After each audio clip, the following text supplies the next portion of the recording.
Very wonderful Monday to you. It is December 8th, 341 days into the new year. 24 days left. Wow. We are live from the truthfunders.com studios right here in Burbank, California. How does that sound? New sponsor for the studios, truthfunders.com. Got a lot to talk about Truth Funders over the next couple of weeks. Welcome them. The banner's right over there. We got the brand new website, went live this weekend. We'll talk about that. For KJCR and the Dark Matter Radio Network, I am your oh-so-humble host, Jimmy Church. I love my Mondays. Welcome to everybody. Tonight, Dr. Joseph P. Farrell will be with us for the duration. Very excited about this show tonight. Been working with the good doctor for the last year, and we've got him. It's going to be a great night. Big salute to the proud men and women in uniform all around the world fighting the good fight for us. This is the holidays. December, you're out there doing what you do for this country of ours, and it can get a little lonely out there. So think about that for a second. Our right to freedom of speech is protected and guaranteed. Podcast is flying. Let's get that out of the way. If you go over to the website is blazing fast. Rick Sinnott wrote me an email. He said, dude, I got whiplash. That site is fast. Thank you, Method, so much. I just tweeted before the show. He deserves a medal for all the work that he has put into that site. That site is absolutely amazing. Thank you so much. It is so fast. We're so used to the old site. And now it's just blip, blip, blip, blip. It is blazing lightning quick. It is all that. Faders.org, too, as well. I wanted a site that would compare to Faders.org. And I knew that we couldn't quite get there, but we're close. The site is wonderful. So thank you so much. And what was I just saying? Oh, so the podcast links. We've what I want everybody to do, if you're listening to my voice right now, is please, during the show tonight, tomorrow, overnight, go over to jimmychurchradio.com, go to the new site, check it out, click on everything, and try to break it. If you find something that isn't working, it's such a complex site. So if there's something that's not quite, let us know, and we'll get it fixed. We were fixing stuff right up until showtime tonight. Okay, so but please go check it out, enjoy it. And somebody tweeted, I swear to God, I'm not making this up. There's not one picture of Jimmy on the site. Thank goodness for that. Yeah. It's not about me. It's about you. I want to make sure that everybody thinks this site is perfect, that this is exactly what you need. This is what you want. All right? And then I'm comfortable. Okay? It's all about you. Never forget that. And with that, it is Monday. Yes, Dan, we know about that, and that is being worked on right now. The logo works, the button doesn't work. We'll get it, okay? We're close. That's on the list. It'll probably be fixed here in the next few minutes. We're working on stuff right now in real time on the site. And again, anything that you don't just put it in an email, tweet it to us, tweet it to Method. Do what you got to do and let us know. All right? Today, let's get this show cracking. I am so fired up when it comes to Mondays. And we worked all weekend on the website, as you guys know. And, I left my phone on. Can somebody, where is it? There it is. You just heard that. That's a Harley. That's my text message is a Harley starting up. Okay, let's get that turned off. There you go. We worked all weekend on the website. And there was some other stuff that was going on, too. And it was just such an exciting, fun weekend. I couldn't wait to get to today. Couldn't. And now we are here. So just know I am jacked. And tonight it's not the coffee talking. It's not. Let's get this show cracking. Today, Def Leppard guitarist Phil Collen is 57. Who saw the post that I did over the weekend about somebody over at overseas in the UK for the Telegraph wrote an article, the 20 greatest metal albums of all time, heavy metal albums. And I popped that open and I couldn't wait to see it. And I was like, wait a minute. There's 20 albums on this list, and I don't agree with one of them. How is that possible? So I popped out my top 10. I just went 10. I didn't go 20. I should have gone 20. I went 10. But the reaction from all of you was the same thing. These aren't heavy metal bands. There isn't any heavy metal on there. I think one, maybe Iron Maiden. Oh, Black Sabbath was on there too. But anyway, I digress. Def Leppard guitarist Phil Collen is 57 years old. Guitarist Marty Friedman. Remember Marty, don't you? The Yngwie guy. 52 years old. And friend of mine today, I had to get this in there. Big shout out to Athena Kotak, otherwise known as Athena Lee Kotak. That's right. Tommy Lee's little sister. She's a drummer and a good one. She's 50 years old. I've known her for, 25, 30 years I've known her. And I worked with her in her band called Hardly Dangerous. And, she's the sister of Tommy Lee. Learned how to play from Tommy. And she's 50 years old. I want to give a shout out to Tommy Ray out there in Las Vegas, James Brown's wife, the James Brown, who left us not too long ago. But Tommy was the singer in Hardly Dangerous. And I've known those girls since we were kids. So there you go. Big shout out to Tommy Ray. Singer Greg Allman today is 67 years old. And this is what's weird. That's why I love doing this show. Love my little birthday section. Our dead guys' birthdays today, and this happens rarely. There are 4 significant birthdays today. Are you ready? David Carradine, born in 1936, died in 2009. Kung Fu, David Carradine. Sammy Davis Jr.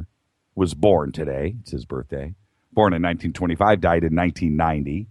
Jim Morrison, 1943, died in 1971. And here we go. The big one. Comedian Sam Kinison, who I worked for quite a while and was very close to Sam. Born in 1953, died in 1992, and that day broke my heart. Sam Kinison, truly singular genius. Born today. Happy birthday, Sam, if you are listening, my brother. All right. Now, let's fire up Twitter. Let's get this cracking. Let's go right now. I got to know right now. Let's show that guy from the Telegraph over in London. Is Def Leppard really a metal band? Now, they're great, but should they be on a heavy metal list? Def Leppard? Really? Oh, I can't forget. Happy birthday to Ken Lipson. I tweeted that out and got that out all day today. Happy birthday, Ken. Miss you, brother. I need some artwork done. Ken Lipson, happy birthday. All right. Twitter, is Def Leppard a heavy metal band? How is that possible? Okay, please. Somebody. I want to see somebody have the stones to disagree with me. I want somebody to argue back. Yeah, man, they're metal. Hysteria was a metal album, dude. Nah. Tonight we have Joseph P. Farrell. Tomorrow night, Robert Morningstar. And on Wednesday, Laird Scranton will be with us. We've got a great week lined up. Firing it off tonight with Joseph Farrell. Very excited about this. Going to be great. Open lines. I really want Joseph, if if we have the time, I want to open up the lines tonight. If we do, 323-825-5045. You can email throughout the show. As always, Jimmy@jimmychurchradio.com. Look at everybody. Even Jeff Krause says they're not metal. And if Jeff Krause says they're not metal, then my goodness, that's it. That's the law right there. Jeff Krause. How you doing, Jeff? All right.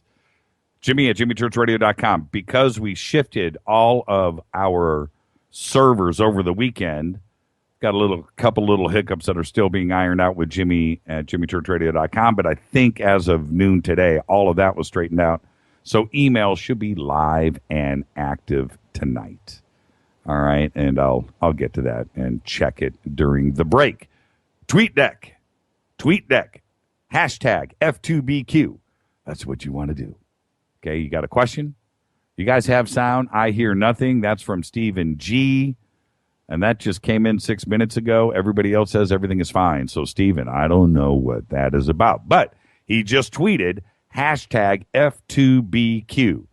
That's hashtag Fade to Black Questions. F and the number 2, BQ. Fade to Black Questions. You got something you want to get directly to me? Shoot it there. I'll get it. I'll read it. If it's for Joseph, bang it there. You can also do it through email. All right? I believe that everything over at jimmychurchradio.com is up and running as far as the contacts page goes. So, it's not a bad idea. If anybody wants to run over there and do a dry run into the producers, let's make sure that is all running correctly, too. Website's brand new. We've been working on it for 2 months, I think. And it's just so complex. Seriously, we have a list of little teeny tiny things that have to get fixed. Okay, but I want you guys to try to break it. Let's see if we can do that. Okay? All right. Man, I'm jacked up. It is Monday. Quick email. All right. Yeah, I've got enough time to get this in. This is from Renee. I had to get to this. Where were you when John Lennon died? On Monday night, December 8th, 1980, I was living in West Los Angeles, driving home around 9:30 p.m. from an evening out with friends. That's what you do in West Hollywood, especially in 1980. Young lady, Renee, what were you doing? What was the nightclub? A news bulletin on my car radio interrupted rock music with only 90 minutes after he died in New York. I was so shocked I almost lost control of the car. I remember thinking, I'm lucky it's on a side street and I'm not on the freeway. I pulled over, gasping for air with a horrible sinking feeling, as if all the blood were draining from my head. And I just sat in the car, listening to the DJ tell me that my hero, John Lennon, had just been assassinated. I felt numb listening to him say twice the little bit of news he had at the time, and managed to drive the few remaining blocks home. And I remember exactly where I was when that happened. I had walked into my bedroom, and I had turned on my little ghetto blaster on the shelf in my bedroom. I was a senior in high school at the time. Turned it on and heard the same thing, and I couldn't believe it. And what made it worse with John Lennon is because a month and a week before that, John Bonham had died. And I did the same thing with Bonham. I had walked into my bedroom, flicked down my ghetto blaster to WFBQ 95, Indy, and I get the John Bonham message. And it crushed me. And then a month later, Lennon, same place, same way, in my bedroom alone. And I had to just sit there and take it in. So, yes, today, John Lennon was killed. So, there you go. All right, I had to get that off my chest because I thought about that when I read Renee's email. And I'm thinking, that's right. I was exactly in the same spot. And I remember thinking to myself when I got the John Lennon, I was just like, it just happened with Bonham. I hate going to my bedroom. I hate turning on my ghetto blaster. This sucks.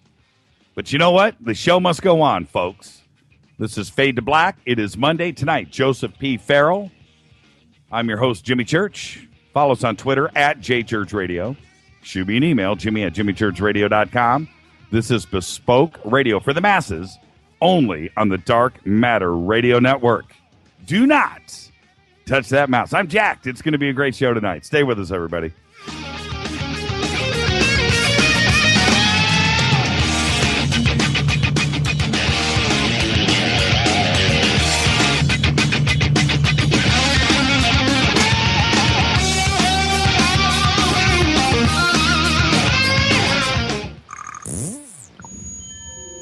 You're listening to Jimmy Church Fade to Black on the Dark Matter Radio Network.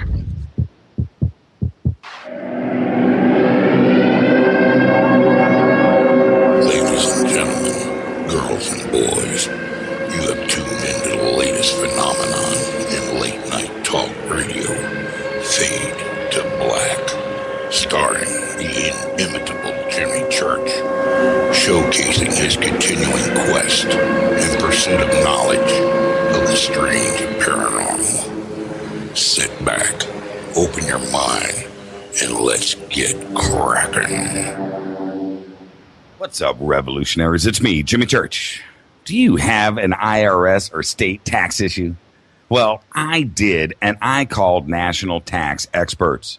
My problems were fixed, done, fini, and man, I got to tell you, it was a relief. National tax experts are a recognized tax office that services clients in all 50 states. Doesn't matter where you live. Give them a call. I'm telling you, they take the time to understand each and every client's individual financial status as well as their financial goals. And that's exactly what you need, my brother, when you're taking on the evil three-letter. So, seriously, give them a call today at 1-877-909-5444. Again, 1-877-909-5444. Or go check out their website, www.nattaxexperts.com. That's NATTAXEXPERTS.com. Tell them Jimmy sent you. This is KJCR at JimmyChurchRadio.com On the Dark Matter Radio Network.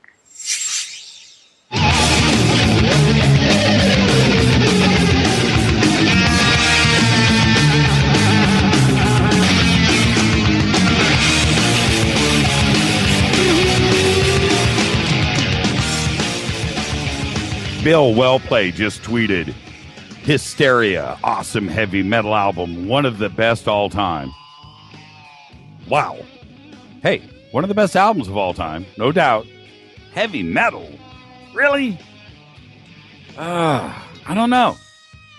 Love Def Leppard. Love Def Leppard. Loves me some Leopard. This is Fade to Black, only on the Dark Matter Radio Network, Bespoke Radio for the masses. Let's get this show cracking. Follow us on Twitter right now at JChurchRadio. Hashtag DMRadioNet. Come hang out in the sandbox.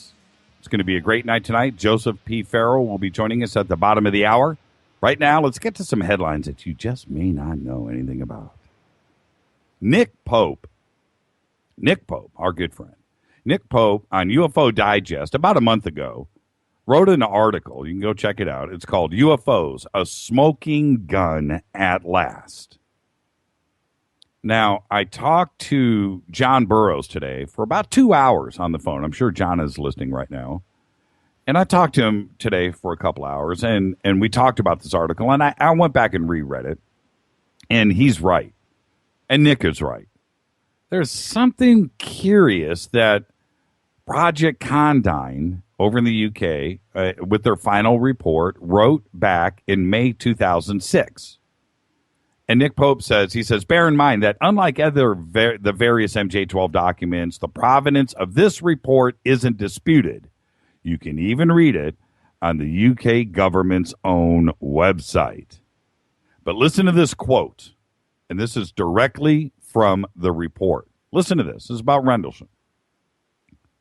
And I'm reading direct. Quote, the well-reported Rendlesham Forest Bentwaters event is an example where it might be postulated that several observers were probably exposed to UAP radiation for longer than normal UAP sighting periods, end quote.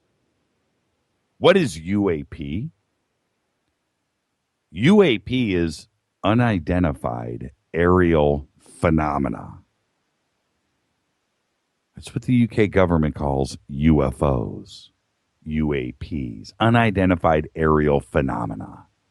Now that you know what UAP means, let me read this quote again. Quote, the well-reported Rendlesham Forest Bentwaters event is an example where it might be postulated that several observers were probably exposed to UAP radiation for longer than normal UAP sighting periods, end quote.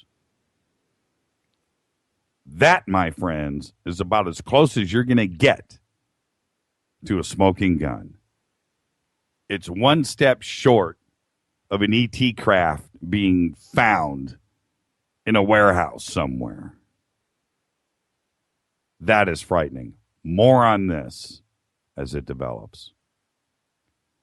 2 nights ago, at about 1 a.m., at the intersection of 57 and East Madison Avenue in Manhattan, a populated area of about 4 blocks from Columbus Circle, the NYPD used a long-range acoustic device. It's called an LRAD, to disperse about 100 protesters that were in the streets. Footage captured by YouTube user James C. shows the weapon in use beginning at the 158 mark. Protesters scattered in response to the sound, and either a live officer over a PA system or an automated voice intermittently told protesters between the sound blast that they could not interfere with vehicular traffic without risking arrest. The LRAD is deployed multiple times throughout the 5-minute video clip. No coverage of the LRAD was reported in any mainstream media.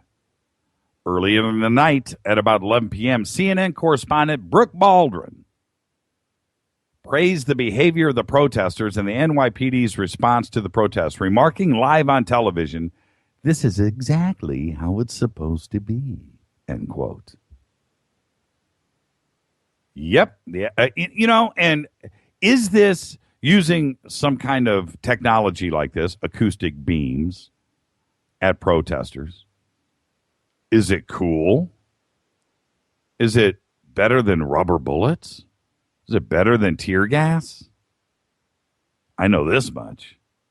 It scares the crap out of me.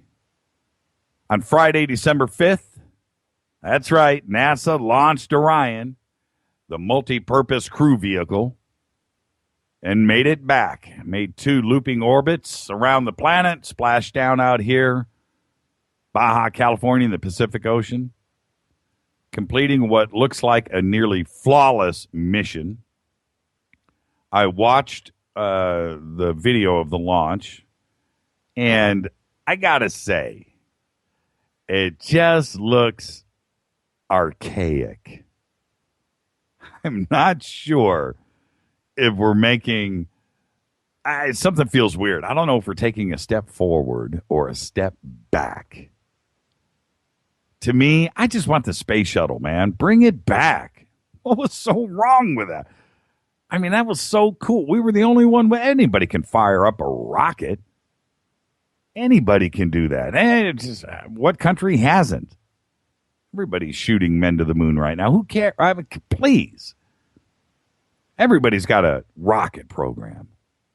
I want my space shuttle back. Dang it. Today, Ralph Baer, the inventor of the first home video game console, died. He's 92 years old. His family confirmed his death at his home in Manchester, New Hampshire, to the New York Times. Baer was an engineer with a defense contractor in 1966 when he just started looking at TVs and thinking, I want to play games on television. He's from Germany, Jewish, moved to the United States before World War II, patented several video game prototypes. And as we all know now, anybody that's into video games, I'm getting to that, Elias. I'm getting to that. It was called the Brown Box. And it would go on to become the Magnavox Odyssey. Now, I got to say, that was the first commercially available home gaming video system. My family had one. We all did. And we sat there and played Pong. I think they called it tennis. Pong, same thing as Atari's Pong, which came out later. But we played that thing all day and all night, didn't we? That's right. Ralph Baer. Wow. Went on to a better place. But you know what? There are a few game changers in the world. Ralph Baer was one of them. You ready for this? In 2006, that was the year Twitter debuted, and Pluto was demoted to dwarf planet status. It was also the last time that you ate French Toast Crunch cereal here in the United States. That's right. But guess what? French Toast Crunch is back. Yeah, it's back. I'm not kidding. We're going to get French Toast Crunch back in the stores.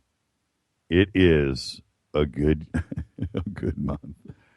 You remember Quisp and Quake? You remember Quisp made its little comeback? I want Quisp again. And that's another Twitter question. What's the bomb cereal? I've got a few.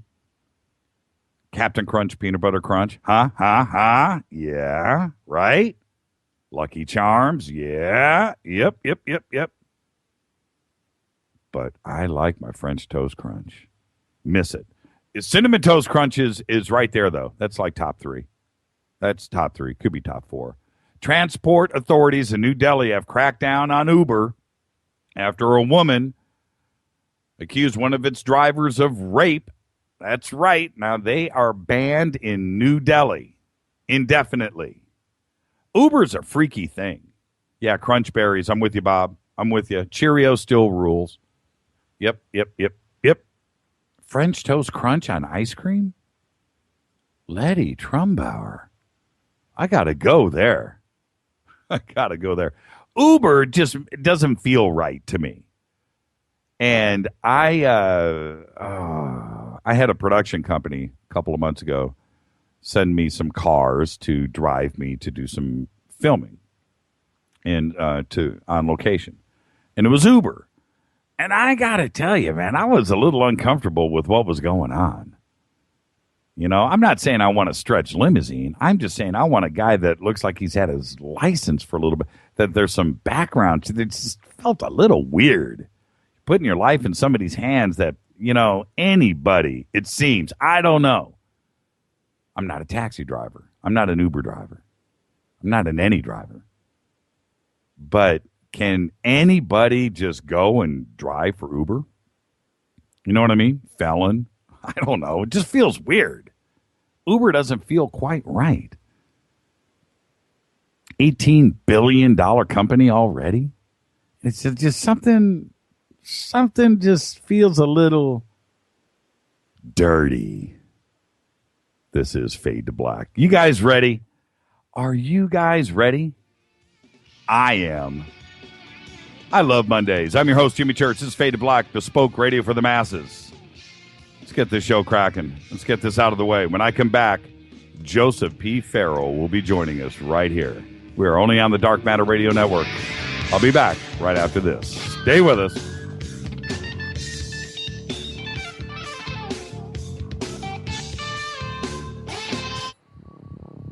Are you afraid of the dark? Don't move. Don't touch that mouse. You are listening to Fade to Black, bespoke radio for the masses, on jimmychurchradio.com.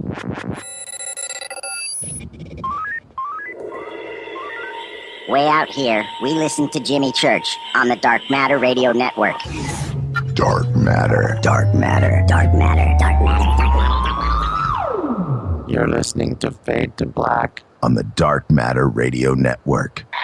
¿Qué tal, mis amigos? Yo soy Mario Carzan, el tiburón, y los invito para que escuchen a mi buen amigo Jimmy Church Radio. ¡Claro que sí!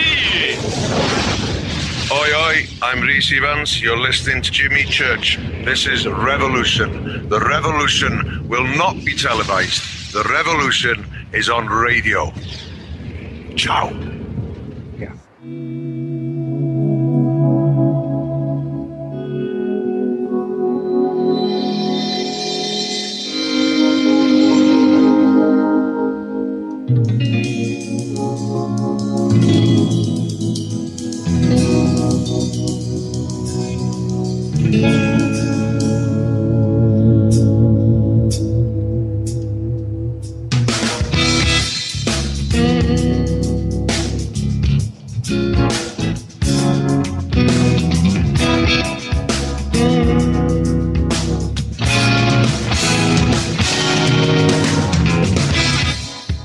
All right, welcome back. Fade to Black, bespoke radio for the masses. I'm your host, Jimmy Church. We are only on the Dark Matter Radio Network. Shoot me an email right now, jimmy@jimmychurchradio.com. You can follow us over on Twitter, @JChurchRadio, #DMRadioNet. Come hang out in the sandbox. As you know, every night we'll blast through 2,000, 3,000, 4,000 tweets. And so come hang out with us. It's a nice, friendly bunch over here. I am ready. Joseph Farrell is in the batter's box, so let's get this cracking, all right? Joseph P. Farrell has a doctorate in patristics from the University of Oxford and pursues research in physics, alternative history, and science and strange stuff. He is the author of the following books in the field of alternative research: The Giza Death Star, one of my favorites; The Giza Death Star Deployed, one of my second favorites; The Reich of the Black Sun, The Giza Death Star Destroyed; The SS Brotherhood of the Bell, The Cosmic War, Secrets of the Unified Field, The Philosopher's Stone, The Nazi International, Babylon's Banksters, and Roswell and the Reich. He is currently researching and writing, and I can verify this, 2 more books, plus jointly writing another book with Dr. DeHart. I would like to welcome to the program Joseph P. Farrell. Joseph, are you with us, sir? Sure am. Thanks for having me on, Jimmy. Yeah, and I'm going to say this right now, not to throw you under the bus, just to verify. We have tried, as you know, you and I have talked all year about coming on the show. Yeah. And you are just the research king. You are always working. And a little frustrating for me on my end, but, you know, you're one of those guys that really gets it done. And but I'm just letting everybody know, when I say you're researching, you have been researching. Well, thank you. It's good to be here. I promise I won't be so difficult to get a hold of in the future. It was one of the. I'm just like, man, I know, his stuff is the best, and I don't want to take away from that. And it's kind of a selfish thing for me because I just want to get you on and enjoy a conversation. But I know that you're working really hard, and what are the next 2 books that you're working on, actually? What are you doing right now? Well, I normally don't go into specifics on books. I'm working on another book with Dr. Scott DeHart, and then I'm working on a book for myself that's going to be a sequel kind of to some of the banking Nazi things kind of combined there. Okay. We're as you know, this conversation is going to go all over the place tonight. But I have to ask this question: you go into some dangerous ground, some dangerous subject matter. Are you ever scared? Are you ever a little worried? I don't get scared. I don't worry. God's going to take me when He's ready to take me. One way or the other. So it's not. I'm not going to worry about it. I have had some kind of bizarre things happen, but I mean, it's nothing that gives me any concern. No. Okay. All right. Well, one of the reasons for that probably is because you speak the truth. And that's it. If it was something else, but you're not going to be silenced. And if it's straightforward and well-researched stuff, then doing something would send all the wrong signals. It would show the world that, man, you are spot on the money. Yeah, that may be. And the other reason they may not have done anything is I may be all wrong too. So you never know. armed. So, okay. Well, you know what? Let's back up a step because patristics and a doctorate in that area for what what your research is today. Pretty strange little left or right hand turn that you took. Was it an epiphany? Can you take us back to that time through college and then what happened? Well, it's really not all that strange. I've been interested in history all of my life, particularly World War II, and patristics sounds like it's a rather narrow degree, but in point of fact, if you study patristics, you have to study classical medieval philosophy. You have to study several languages. You have to study a bit about the history of science, law. So it's actually a much broader degree than it initially sounds like. And for the purposes of what I do a lot of examination of documents and ancient texts and things like that. Mm-hmm. So, dealing with patristics, you're dealing with texts all the time, and it actually facilitates, in a certain sense, it facilitates the kind of research I do now. So I don't think of it as all that huge of a change for me. Were you ever considering something theological or a religious career? Did that ever come into I did play? at one time. At one time. In fact, I was, for a couple of years, I was an assistant professor of theological subjects at an Eastern Orthodox seminary in Pennsylvania. So I did do that for a while. And so then what happened? Well, without going into nitty-gritty, gruesome details, it's really not a subject I talk about too much, but it was just a very unpleasant experience. I left voluntarily, and the clergy involved that did certain things that I didn't terribly care for back then are 10 years later down the line, they're in kind of an ecclesiastical hotbox themselves. So Sure. Karma will out.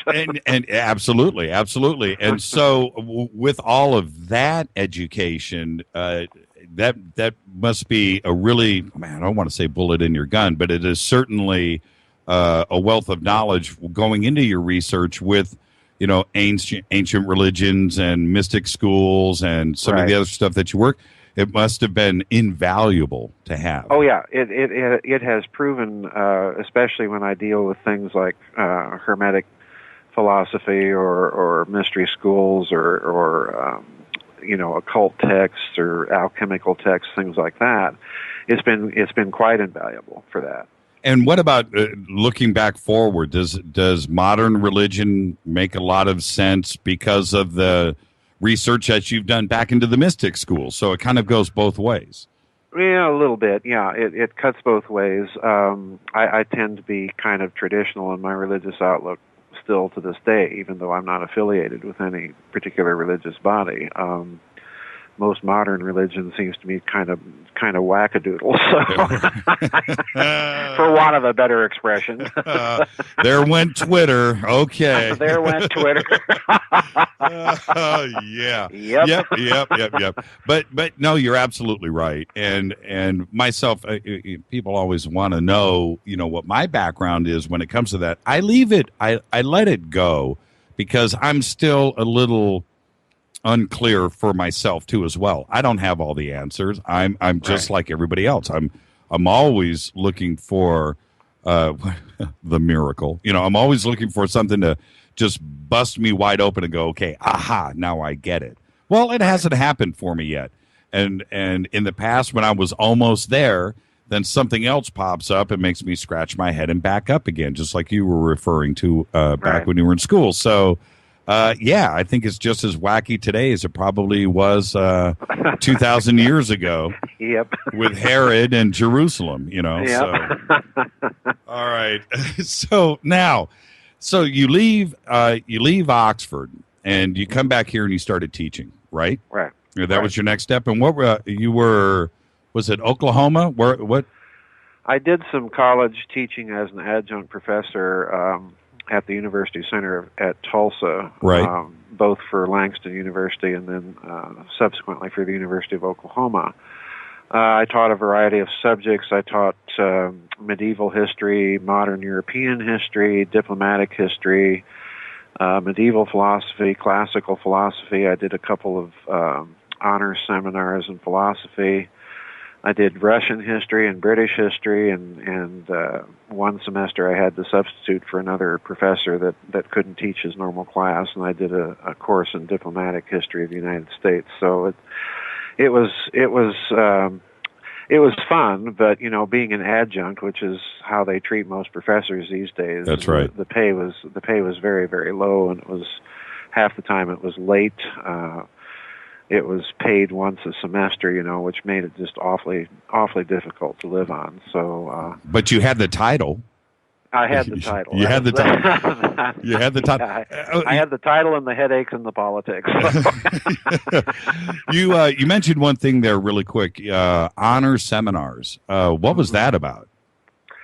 Well, at one point, my dad suffered a bad stroke, and it required me to move away from Tulsa and cut down my teaching load in Tulsa so that I could be closer to Topeka and help my mom out. And I took a little job at a little radio station in Chanute, Kansas, and then I cut down my teaching load and had every intention of quitting teaching. So I talked the classics dean at the time at the University of Oklahoma into allowing me to teach a philosophy honors seminar class as kind of a farewell, to academia.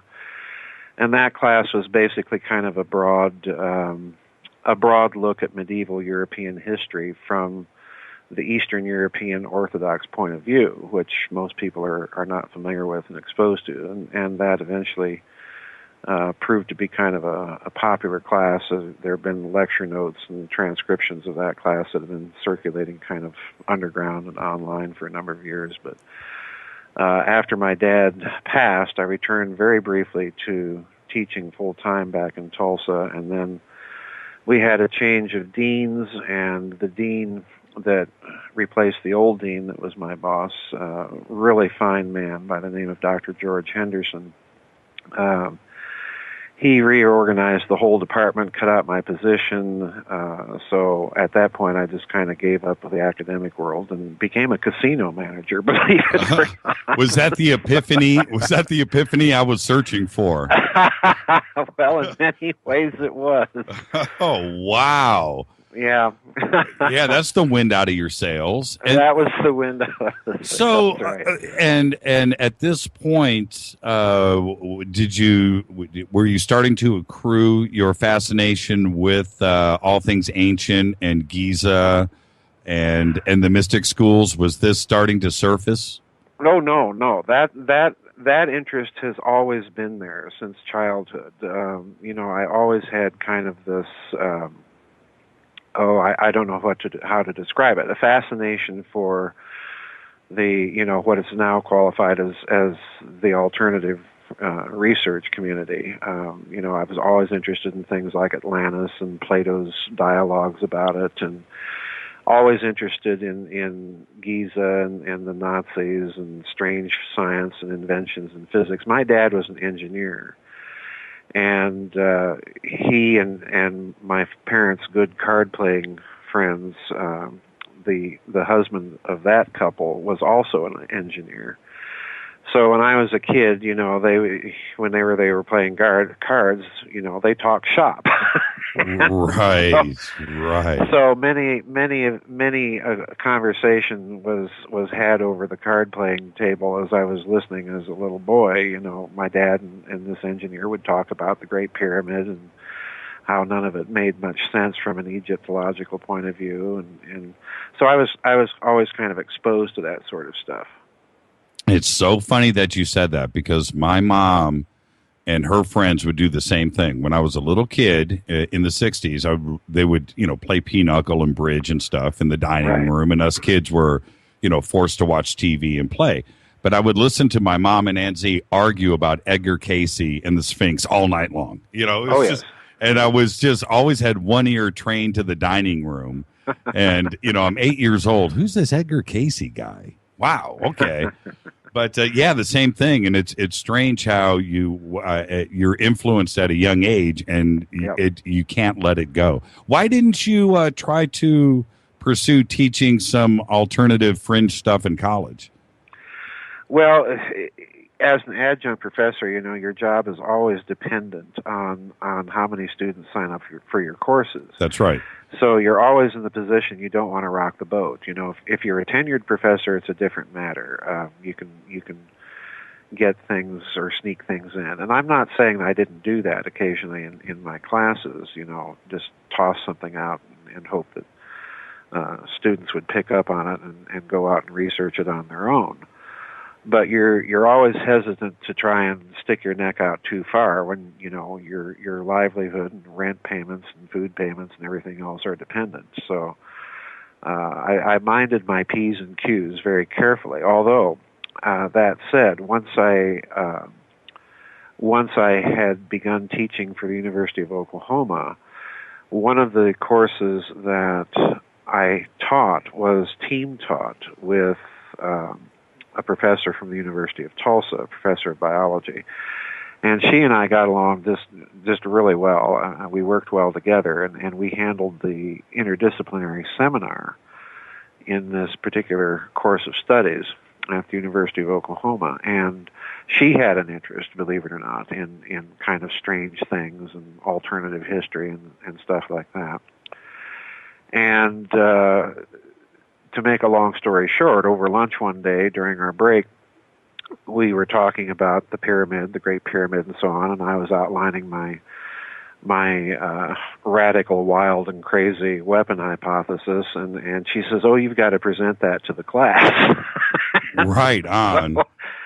So she twisted my arm, actually, and I did a presentation one weekend of about two and a half hours long on that hypothesis, and the students loved it. And after I finally quit teaching, she emailed me, and a close friend of mine at the time was on my back, you know, well, you've got nothing to lose now that you're out of academia. You might as well publish a book about it. So I did, and that's how all this got started. And so the reaction from the students, I have to say, was that one of the things that lets you know that maybe you were on target? Because we always have questions inside of ourselves. Right. Well, it let me know I was on target insofar as they showed a great interest in the subject matter itself. I kind of felt that they had intuited that there was something wrong with standard explanations of the structure. I'm not certain that they bought into my hypothesis fully, and nor should they. But the really shocking thing to me was the interest in the subject matter itself, and the interest in something that was not following a standard academic model of interpretation of it. And I thought, well, that's interesting, and I finally cranked up the courage to write down my kooky ideas yeah. in the Giza Death Star book, and sent it off to Adventures Unlimited, and David Childress, the owner of that publishing house, asked me to fund the printing cost for that book, and he said, if it sells, then we'll be happy to publish any follow-up books you want to do. And it did, and that's how all this got started. Let me ask you about that, because Giza Sure. Death Star was it seemed to, again, I'm going to say this, take this the correct way. It came out of nowhere. It was talking about some pretty strange things and a little bit out there. Oh, but way out there. Yeah, way out there. You don't have to mince words on my account. But it opened up a lot of eyes, including my own. And how was the reception? Well, like I say, the book sold well. I'll be frank and tell you that certain people, I won't mention their names, in the alternative research community, sent me angry emails because, of course, the whole hypothesis of it being perhaps a massively sophisticated weapon of some sort using physics conceptions that we haven't arrived at yet, or are just on the cusp of arriving at. That whole idea touched a nerve. It really did in some of the researchers in the alternative community. And they sent me angry emails, and I realized that what I was really doing was I was calling into question the whole idea that all of this ancient society, ancient high wisdom, was all jonquils and daisies. And, as I put it in that book, from the time I was a kid listening to my father and his card-playing friend talk, the problem with that was that I never felt intuitively anything really good about the structure, and I still don't to this day. And I realize that runs counter to what many people feel and intuit about it. Mm-hmm, mm-hmm. So I realized that at that point, that there was something amiss, perhaps, in the perception of ancient legends and societies. My exposure to patristics and some other ancient literature, it's rather obvious once you're familiar with the text that they don't paint a picture that's all rosy and jonquils and daisies. So I had it in my mind that if the Giza Death Star sold well, that I would do some sequels. I had in my head that I wanted to follow it up with a series of books, and that's one thing people have to realize about my books. They're all kind of interrelated to each other, and they're laid out in kind of a deliberate sequence. You can read them in any order you want to, but they all kind of plug into each other. Mm-hmm, mm-hmm. Well, and when it comes to the Great Pyramid, lots of great ideas, but we really don't know. We don't know anything really about it. We don't know how it was built. We don't know when it was built. We don't know. We know as much today as we did 10 years ago, 20 years ago, 100 years ago, 2,000 years ago. That it just appeared in the desert, and that's just the way that it is. So all theories, anything, Christopher Dunn, Brian Forrester, whoever you want to point at, Carmen, anybody out there that has ideas, they're all on the table, and we need to listen to them all, including Giza Death Star. Well, it's interesting you mentioned Chris Dunn. I met Mr. Dunn shortly after Giza Death Star was published, and David Childress invited us both to be speakers at a conference he was hosting. And I got to tell you, I was just nervous as all get out about meeting him, because I have very high regard for the Giza power plant and the work that he did in that book. Absolutely. The work that he's done as follow-up to it. And, I was just dreading, meeting him, because I thought, he's just going to read me the riot act, for what I had said and how I had kind of played off of his book a bit. And quite the contrary. He was very gentlemanly. He was very warm and cordial and receptive to the ideas. And so that kind of reassured me. And it was after that meeting I decided, I'm going to go ahead and write the other books I want to write about all this. And with I've listened to your interviews a lot over the years, and the one question always comes back. So I'm going to ask you this. You've answered this 100 times, but maybe your answer might be a little different tonight. What weapon was it what type of weapon? Have you thought about this a little bit more? What when we say a weapon, right? What are you thinking today? Well, if to be honest, if I were to do those 3 books today, I would write them much differently, because I was very hesitant in those books at coming right out and saying what I think it may have been. But basically, I believe that the whole concept hovers around 3 basic ideas, and the first is that it's a coupled harmonic oscillator to the geometries of local celestial space. And if that's the case, then it's manipulating energies and phenomena on a very, very massive scale. The second thing I think that it would have been based on, to put it in modern physics terms, is the phenomenon of entanglement, but entanglement at a much larger scale than the quantum scale. The third thing I think probably is at work in it is that it was manipulating longitudinal waves in the physical medium itself, in the ether or in the fabric of space-time or the quantum vacuum flux, whatever you wish to call it. And when I say longitudinal waves, if people don't understand what I mean by that, explain. You explain this really well. So go ahead, take a few minutes. If people are familiar with Nikola Tesla's Colorado Springs experiments and some of the things that he was saying, I think what he was talking about was a very similar phenomenon. A longitudinal wave. Let's do what I call the jump rope analogy.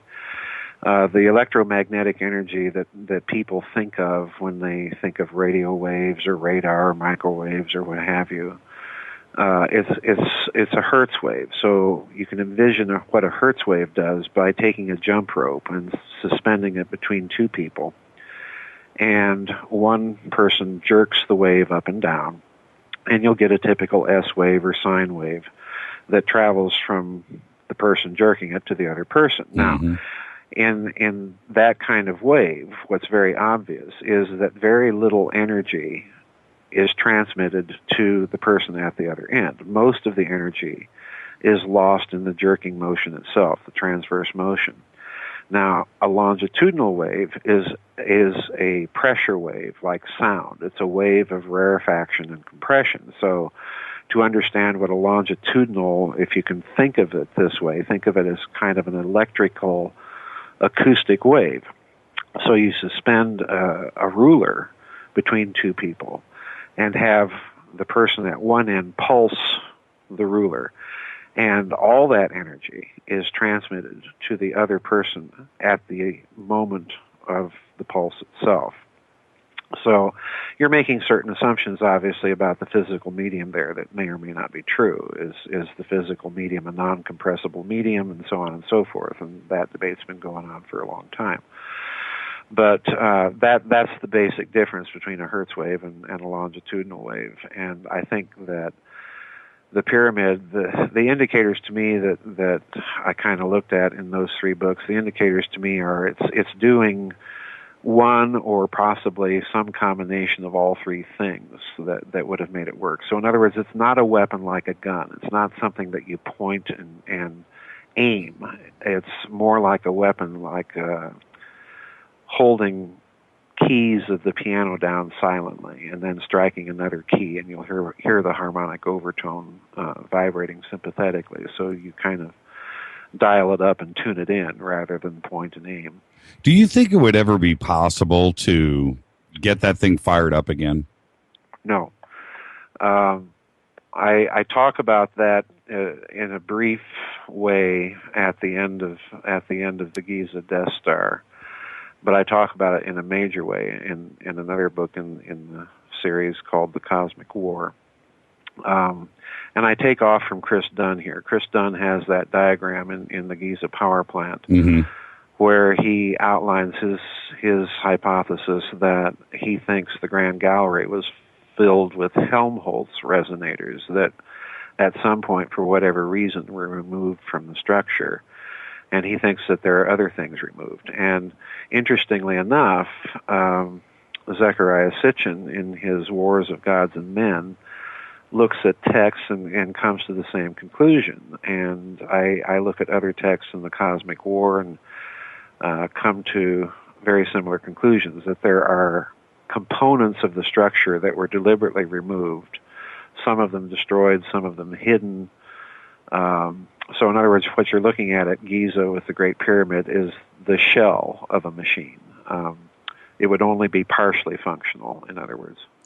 With your research, are you leaning on, I'll give you my ideas here in a second, are you thinking 10,000, 15,000 BC as a construction point for the pyramid, or beyond that? With the Great Pyramid, I think beyond that. Yeah. I do. I kind of follow the thinking of Alan Alford here. I think there's probably, if you look at the Giza compound, I think there's probably 3 levels, chronologically speaking, of construction there. The Great Pyramid being the oldest. Mm-hmm. The second pyramid there being the second pyramid, and some of the other structures being the second oldest layer, and then Marcinius, and then some of the other structures being the most recent layer. But there are indicators. Mr. Dunn, if I remember correctly, has done some research recently that suggests that there are other structures there that show similar, like the valley temples and so on, that show similar engineering skills to the Great Pyramid. So you'd have to date, if you're taking that as an indicator of the antiquity of what you're looking at, then you'd have to look at those things as being dated in the same time frame as the Great Pyramid. And one last question. We'll come back to this later on in the show. When it comes to the Sphinx, what do you think the relationship is to the Great Pyramid, and what's your take there? Well, I think, from what I understand of Dr. Schock's research there and John Anthony West's summarization of it, I think it's possible that the Sphinx looks like something that would belong to the second tier of construction, or to the second period. In other words, the same time frame approximately, very loosely, as the second big pyramid at Giza. But that said, we're making assumptions about the geological history of the era, too. Right. And I think you have to hold open the possibility that it might be a much older structure.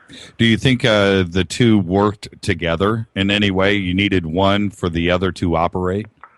No, I haven't. I'm not opposed to that idea, but I have no idea how that would work. But I didn't find any, at least in the way I approached the Great Pyramid weapon hypothesis, I didn't find anything that immediately suggested to me in the text or anything like that it contributed some functional purpose to the structure. You know what?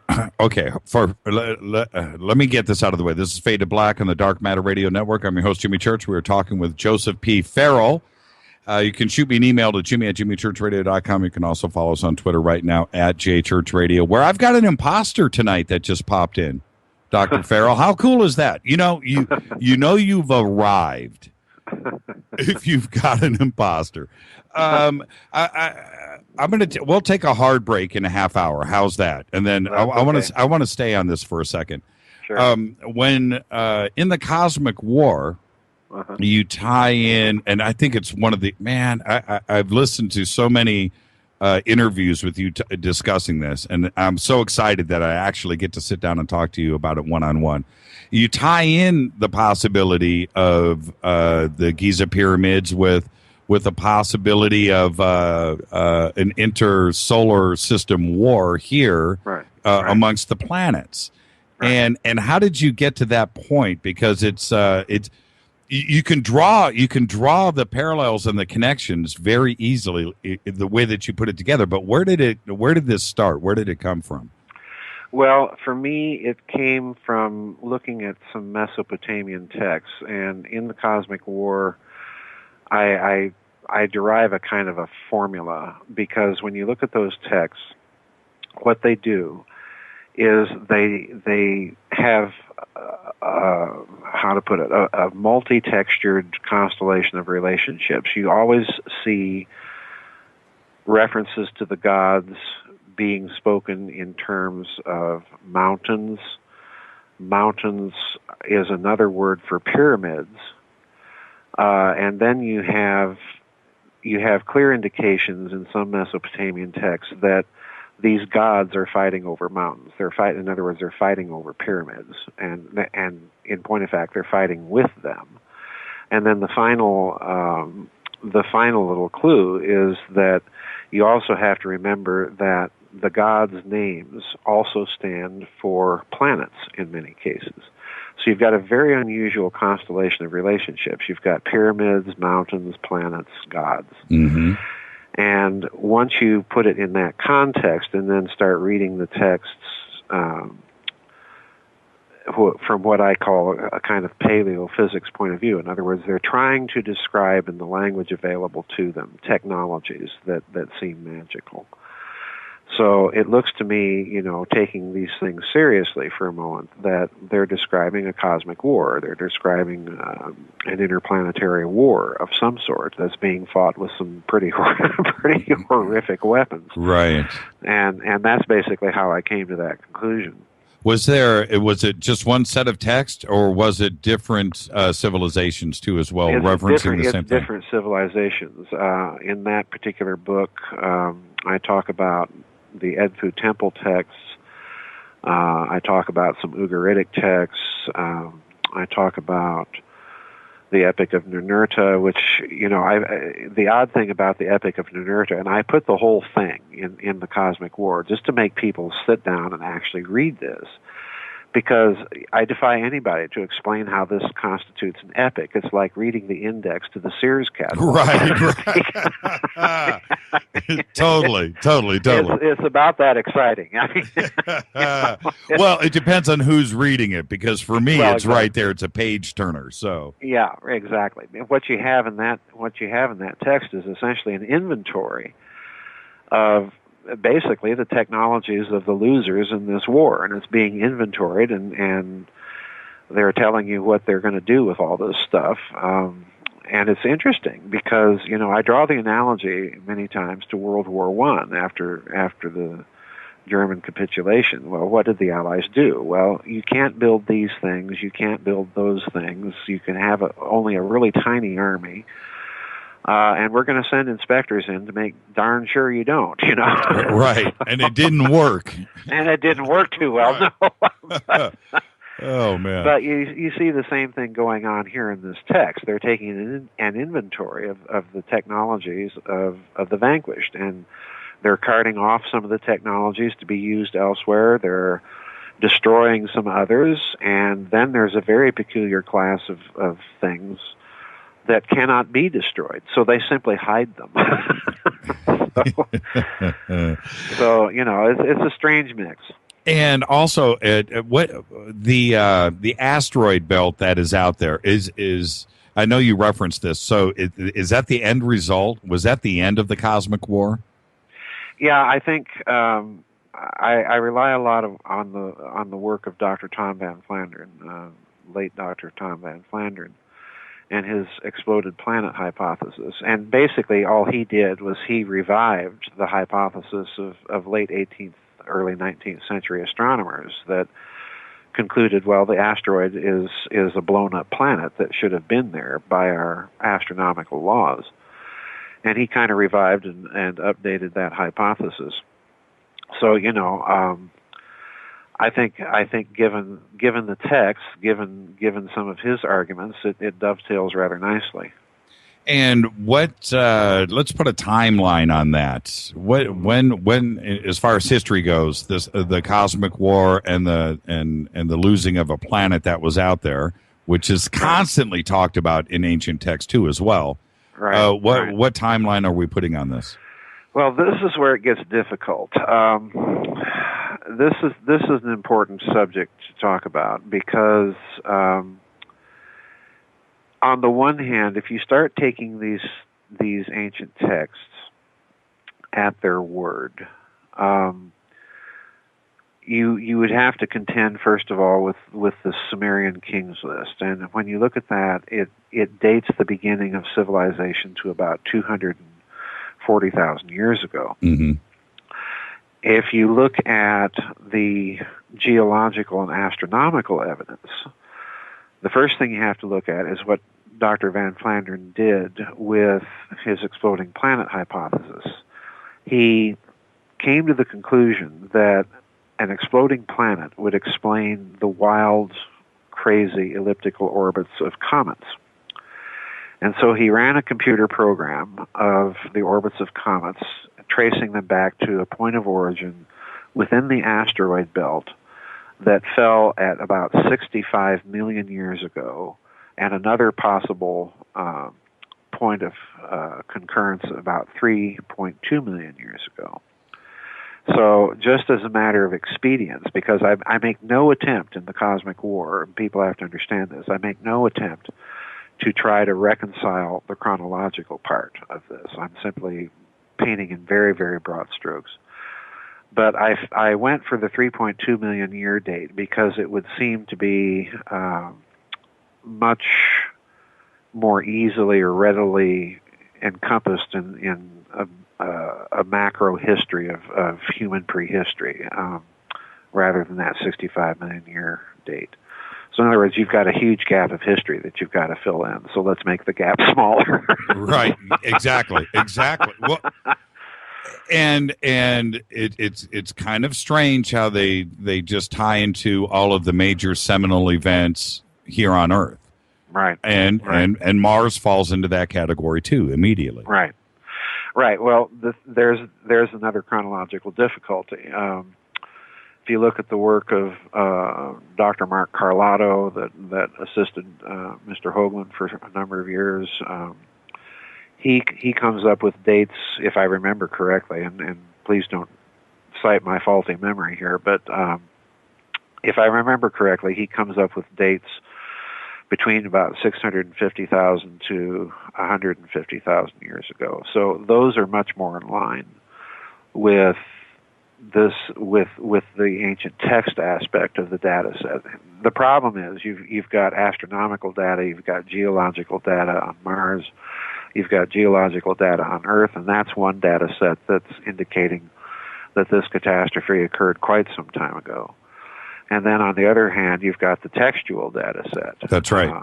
And reconciling these three different things is just monstrously difficult. And it may be the case that they can't be reconciled. Okay, these questions are coming in on Twitter from so many different people, but so I have to address this really quick. Sure. What's the tie-in with Nibiru? Well, I am not a. People have to understand. I'm not a Sitchinite. I have too many problems with the broad scenario that he paints. I'm not a believer in Nibiru because the way he describes it in his books, if I remember correctly, he's got the planet careening into the solar system from below the plane of the ecliptic and coming through perpendicular to the plane of the ecliptic of the planets that are rotating around the sun about once every 3,160 years, if I remember correctly. Mm-hmm. Well, if you have that kind of periodicity to it, what that would mean in terms of the physical mechanics involved is you'd see the planets bobbing in their orbits like, bobbers, fishing bobbers on a pond, mm-hmm. Responding to waves, because that kind of activity would produce those kinds of gravitational waves, and you don't see that. So I've always had a big problem with that whole scenario. I just don't see the physics signature of that. But the other problem I have with and I'm not trying to, please don't get me wrong here, I'm not trying to denigrate Mr. Sitchin. I mean, he uncovered a wealth of detail. Yes, he did, and we're not trying to do that at all. No, we're not trying to do that. That's not what I'm trying to do. I'm just saying I'm disagreed with his macro scenario. The other problem I have with it is he's talking in terms of nuclear weapons and so on, which in my reading of the text, I don't think you're dealing merely with nuclear weapons. I think you're dealing with other kinds of weapons that are far more sophisticated, far more destructive. You would certainly need those kinds of weapons if you're going to blow up a planet. Mm-hmm. And then, of course, he has all of this interplanetary commerce taking place with rocket ships. And I'm sorry, that's just Pony Express if you're going to have an interplanetary civilization. You know what, though? It's mighty good reading. It's mighty good reading. It's mighty good reading. And there's when you're dealing with a 3,600 year, 3,150 year orbit, well, then that takes the asteroid belt or the question of that being Nibiru at one point out of the mix, because that was certainly much longer before that. Right. There was another question here. Hold on. Somebody wanted me to ask you about. Let's back up just really quick. This is just a quick answer. What are the relevance of the capstones of the pyramids in Giza? Well, that's another very interesting question. You can read some ancient sources that describe the Great Pyramid at one time. Herodotus, I believe, you can find some mention of these types of things in Plutarch and so on. Even if my always unreliable memory serves me correctly in Diodorus Siculus, but at one point the pyramid is described with its casing stones still on it, covered with hieroglyphics, with, in some versions, a kind of quartz capstone. Right. In other cases, a gold capstone. And somewhere, and I don't know where, I don't think it was in an ancient source, someone proposed the idea it was quartz encased in gold. Well, the interesting thing, quartz makes sense because the Great Pyramid is inclined at 51 degrees so many minutes and seconds. And if you look at the angle of inclination of the end of a quartz crystal, it's 51 degrees. So it would make perfect sense. In other words, the pyramid is built as kind of a huge artificial quartz, and it's built out of quartz-bearing stone, limestone and granite. So it would make sense if you had the technology to grow a quartz that big, that you're going to plop a quartz on top of it. Mm-hmm. Mm-hmm. I've always dreamt or visioned it being clear. Yeah. I don't know why.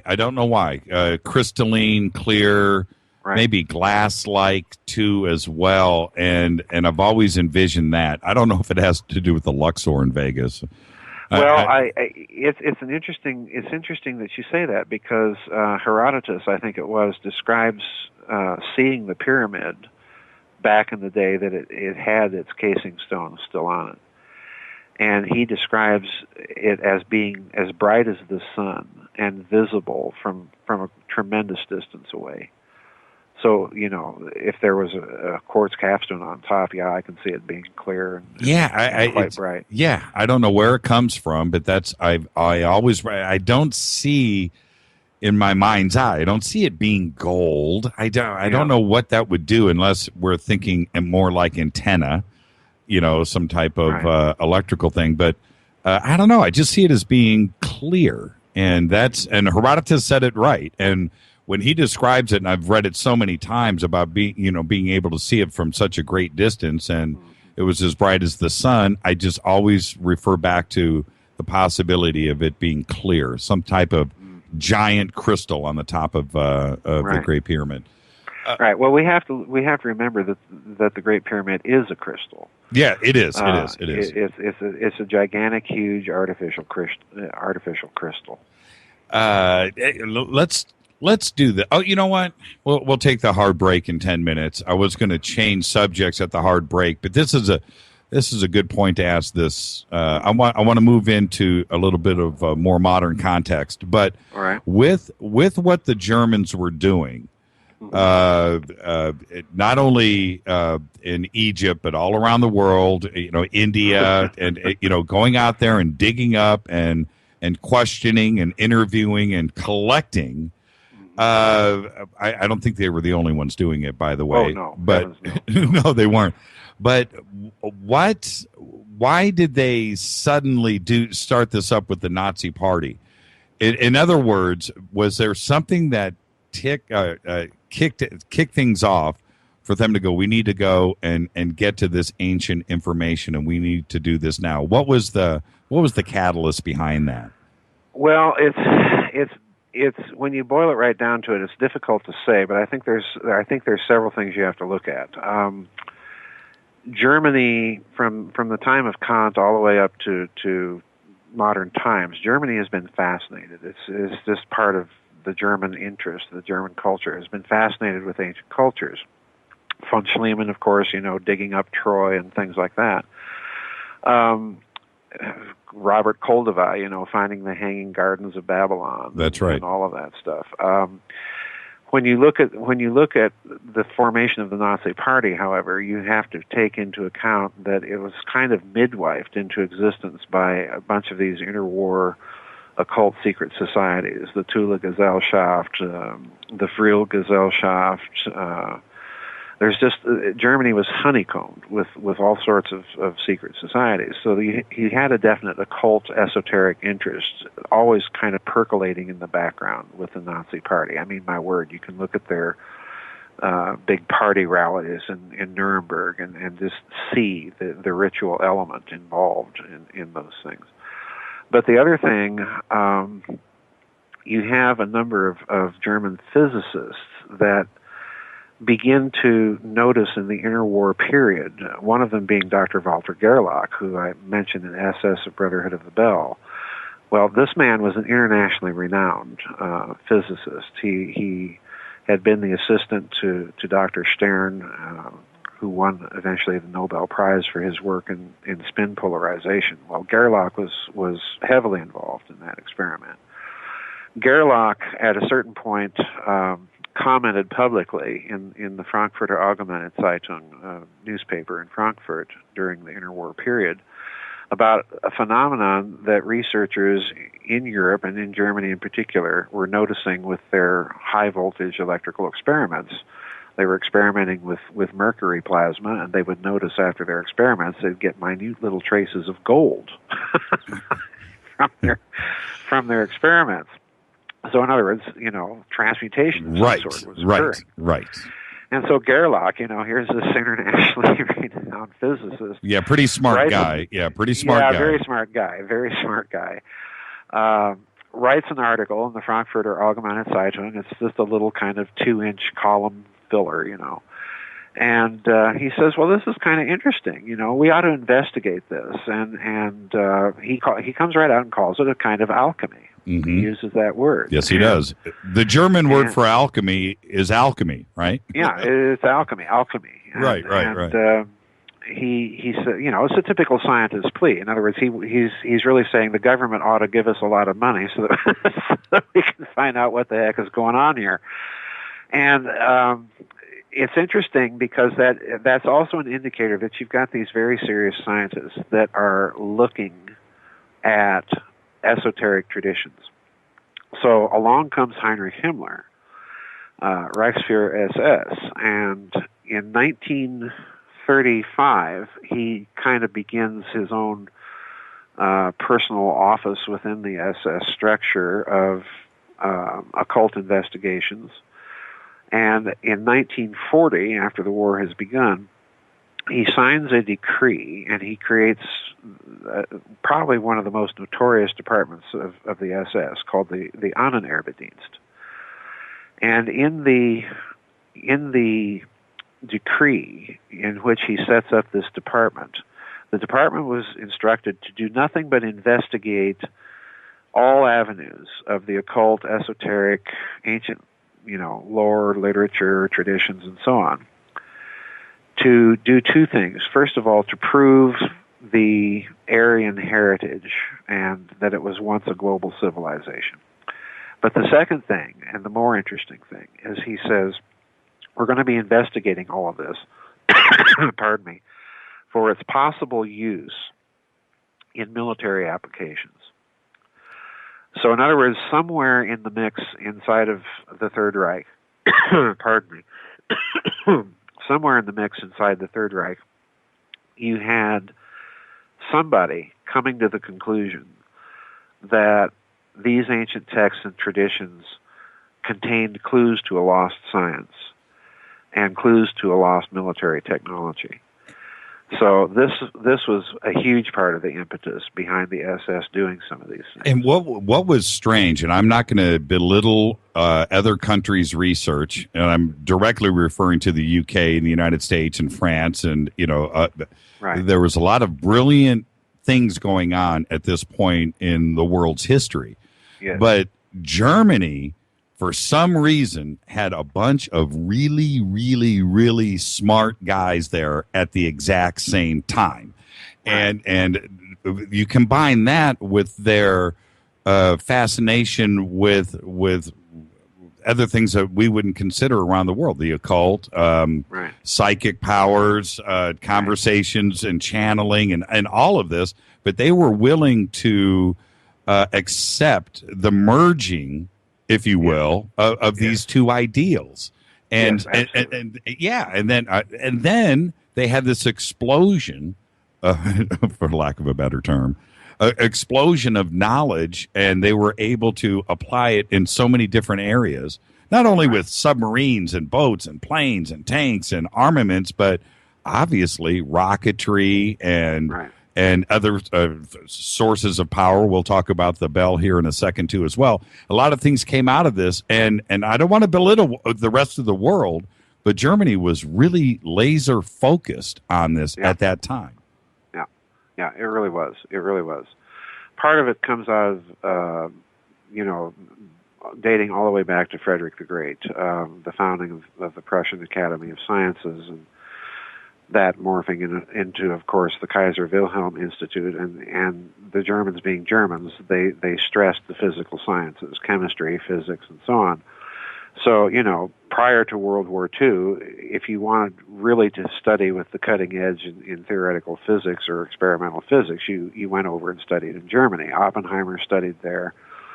So, that it was part of their culture. The other thing that I think contributed greatly to the particular German turn of mind that was able to create quantum mechanics and nuclear physics was Immanuel Kant, the whole philosophical tradition of the Enlightenment in Germany, with the whole idea that space and time are really things that the mind imposes on reality to order it. Well, you've laid the philosophical foundations right there for relativity, you've laid the philosophical foundations for quantum mechanics. So it was ingrained in German culture by that point. And the Nazis come along and basically recruit a lot of these top scientists and place them under the jurisdiction of the SS, which, oddly enough, frees them from the constraints of Nazi Party ideology. They're expected to brainstorm in very unusual, out-of-the-box ways. Kind of like DARPA. Yeah, exactly. It was DARPA. Yeah, it was DARPA. It was DARPA, and you just have the question has to be asked: do you think they stumbled upon something in a cave in India? Was there something that was forcing this creativity to apply the hard science with, again, greatly thinking outside of the box? My guess is at some point they may have. The Nazi expedition to Tibet, the Schaefer expedition in late 1938, early 1939, was able to bring out of the Potala an entire copy of the Tibetan Kongshur. Now, rumor has it, I've never read the whole thing. I don't even think there's any complete translations out there. There are translations that claim to be complete, but I highly doubt it. Mm-hmm. Because this copy, I think, ran to something like 140 to 160 volumes, somewhere in there. And these volumes were thick, big, heavy, wood-covered Tibetan books. Well, they brought this back to Nazi Germany. And at the end of the war, there's a story about the Russians entering Berlin and discovering about 1,000 Tibetan Buddhist monks in SS uniforms that had committed ritual suicide. So we're left with the question: how, in the name of sense, during World War II, did the Germans get 1,000 Tibetan monks from Tibet all the way to Berlin? And what were they doing there? And my suspicion has always been that what they were doing was that they were helping the Germans translate their copy of the Kongshur. Now, at the end of the war, another big, huge mystery. I've talked with Peter Levenda and some other people about this. At the end of the war, apparently nobody knows what the heck happened to that copy of the Kongshur. It just disappears. It just drops off the radar. I don't know if it ended up in this country, if the Nazis kept their hands on it and hid it somewhere. Nobody seems to know. Right. I suspect that those monks were brought out of Tibet sometime during 1941 or 42, and we can get into the details of that if you want on the other side of the break. But, Let's get to let's go ahead and let's take a break right now. We'll be back right after the break with Joseph P. Farrell. This is Fade to Black, only on the Dark Matter Radio Network. And when we come back, it's the obvious question right there. Then how come they lost the war? We'll also answer that when we come back. We'll be back in a few. Thank you.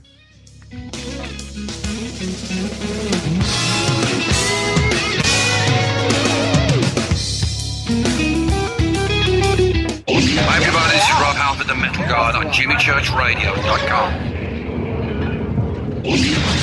What's up? My name's Brian Taylor, Ninja Badass Extraordinaire, and this is JimmyChurchRadio.com. JJCR, in your face. JimmyChurchRadio.com on the Dark Matter Radio Network.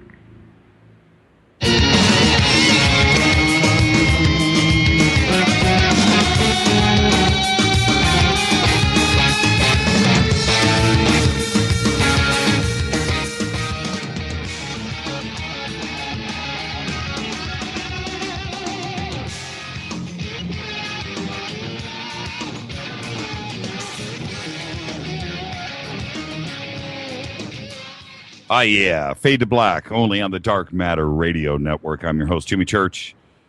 Lighting it up tonight with Joseph P. Farrell, and we're going to be all over the place tonight because there's only so much time, and I have a million questions, and I will try to toe the rope here and try to keep this focused. I will do my best. Are you with us, Dr. Farrell? Sure am. Okay. So let's kind of summarize here. We talked about Giza. We talked about India. We've talked about Mesopotamia. We've talked about Sumerian text. We've talked about some of the knowledge that goes out there. We were talking 250,000, maybe even 400,000 years old civilization going back that far. And this ancient knowledge has come and gone probably 3, 4, 5, 6 times before it disappeared altogether. But this knowledge is out there, and here comes along a couple of societies, the Thule Society, we can talk about that right now, and Vril pops up, and this crazy turn of physics and electronics that is going down in Berlin, and it seems to be, again, I don't want to belittle what's going on around the world, because we're all fascinating with the atom at that point. And electricity in general, and chemistry, and science and space, but the hub seems to be in Berlin, and they make some fantastic leaps in technology in front of all of us, and we couldn't slow them down. And it just comes to one of those things. Maybe they had some help. Maybe they actually knew something. But the problem with that is, for me, is they believed in that, and they accepted the esoteric as well as the fringe, as well as the hard black and white science. And that can be a problem. Right. So, well, the Ahnenerbe, the person that asked the question is, why did they lose? We have to step back for a second. The Ahnenerbe in the SS, and then another crucially important institution inside the Third Reich, which was totally secret. It was the Nazi version of DARPA. And in fact, I think DARPA was modeled on this outfit. It was called the Kammlerstab. It was headed by an SS 4-star general, a wicked man by the name of Dr. Hans Kammler. But Kammler basically took all of his scientists and technicians and freed them from Nazi Party ideology and told them, in effect, to brainstorm the technology tree to second, third, and fourth generation weapons. Just lay it out. What do we need to do to get from here to there? Can I ask you about Kammler for a second? Sure. Was he somebody that was he a causer, or was he actually some brains behind the operation too? Did he have hard scientific knowledge, or was he just a manipulator and a boss. Kammler had a doctorate in engineering. You can get a doctorate in engineering in Germany. So he actually had a doctorate in engineering, which is not an easy thing to get in that country, obviously. Right. So he did have some brains, but his principal role during the last part of the war was more of a manager and coordinator. Exactly. He managed all of the SS building and works departments. So in other words, this was the man that you went to if you wanted to tap into that vast slave labor pool. And we need to stop and understand how huge that was. It was some 14 million people. Right. So in other words, this guy is the coordinator. The brains in his outfit are really the scientists and technicians that he has working on all of these weapons, and just every conceivable kind of weapon that you can think of. In fact, the prototypes really of many of the weapons that we're using today. So, kind of Mark I generation stuff back then. All of it, yes. Yeah, all of it, yes. All of it. Jet aircraft, rockets, missiles, radar, radar, yep. Radios, radios, lasers, over-the-horizon radars, the whole 9 yards. I mean, guided missiles, television, television, guided missiles, acoustic homing torpedoes, yes. wire guided missiles, it's just. And it all looked really cool too. I don't want to. Yeah, you know what I'm saying. Did. Yeah. You know what I'm saying. So yeah, I do. And when I'm sorry, I missed the Twitter name, but when they ask, how did they lose the war? That's one of the things that blows my mind is how can this tiny little small country take on a war on practically 4 fronts, north, south, east, and west, and kick the crap out of everybody. And that's what they brought Russia to their knees. And most people don't know that Stalin offered to sue for peace in August of 1941, and Hitler turned him down. Hitler was kind of a victim of his own success. Right. Yes. And it's scary. You're absolutely right. It is. The real problem I think people have that they've got to confront, and I begin my book, The Nazi International, with this, is if you look at the surrender instruments, the surrender on May 7th that was signed by Colonel General Jodl in Reims, and then the surrender in Berlin the following day, where you had Field Marshal Keitel and Admiral Friedeberg and General Stumpf signing for the 3 service branches of the Wehrmacht. The problem is that there is nobody signing those surrender instruments representing the Reich government, and there is nobody signing those surrender instruments on behalf of the Nazi Party, and that's a crucial point. How so? Well, the reason why is the Nazi Party doesn't surrender. It just goes into exile. It goes underground. So, in other words, as far as that post-war Nazi outfit is concerned, they are still there. They are still, in a certain sense, at war. As an ideology, as a belief, as an ideology, as right. I put it in the Nazi International. What you're dealing with is not just a bunch of Nazis huddled in their caves in Latin America. What you're dealing with is a post-war extraterritorial state that has no center and no borders, and that is highly organized and extremely well-funded. So they don't go quietly into the night. That's the impression that everybody has, but it's a false impression, unfortunately. So it's a very interesting thing when you look at it. And the other problem with the whole Nazi development is that there are certain key strategic decisions that Hitler himself made during the war that cost him the war. You're referring to Moscow? I'm referring to the turn of the Second Panzer Army south in August of 1941 to encircle Marshal Boudin's forces at Kiev. That's the one he wanted. That's the one he wants back. Yeah, that's the one he wants back. Yeah, no doubt. Yeah, and then a number of other blunders that really crippled the German secret weapons timetable. And then the thing that people have to remember is that his strategic blunders in the 1942 offensive that ultimately led to the Stalingrad disaster. Again, these were decisions that really cost him the war.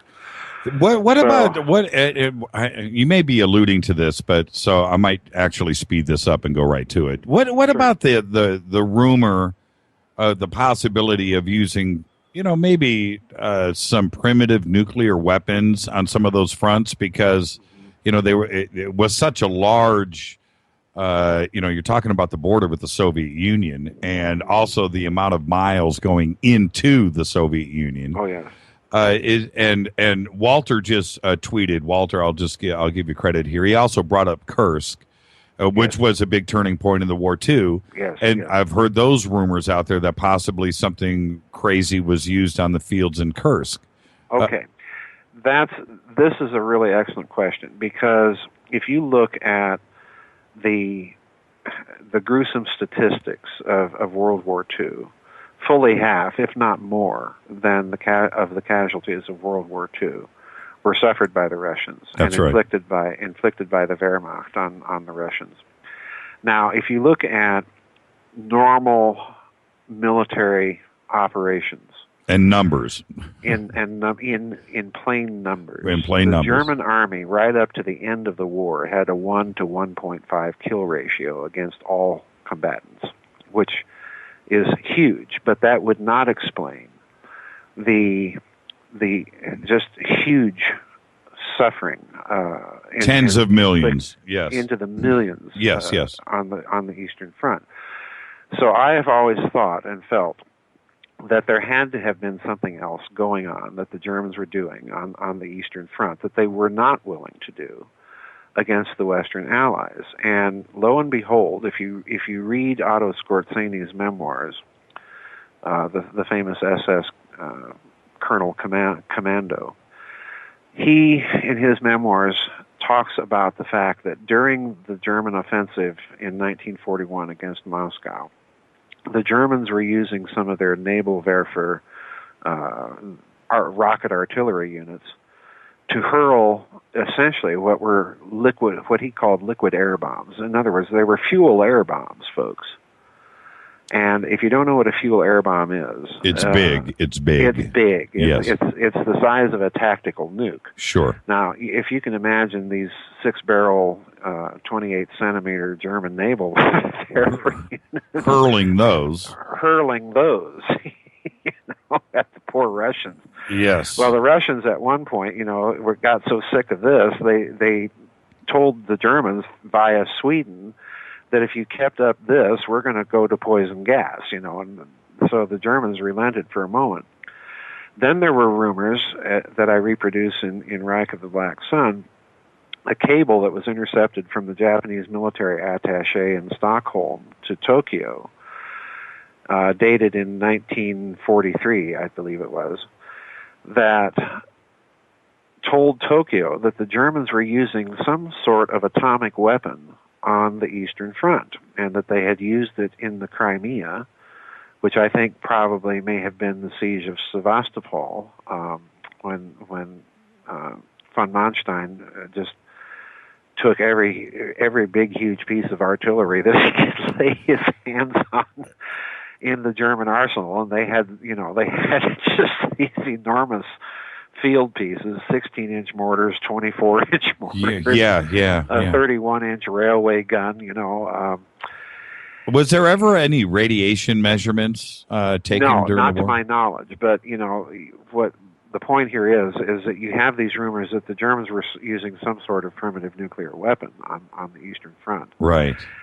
And that's the great mystery, because, of course, the Allied post-war legend is that, the Germans were nuclear bunglers, and, they didn't even know how to design a reactor properly, and that's why they never got the bomb, and so on and so forth. Yeah, that's right. That's why we got our fuses from them.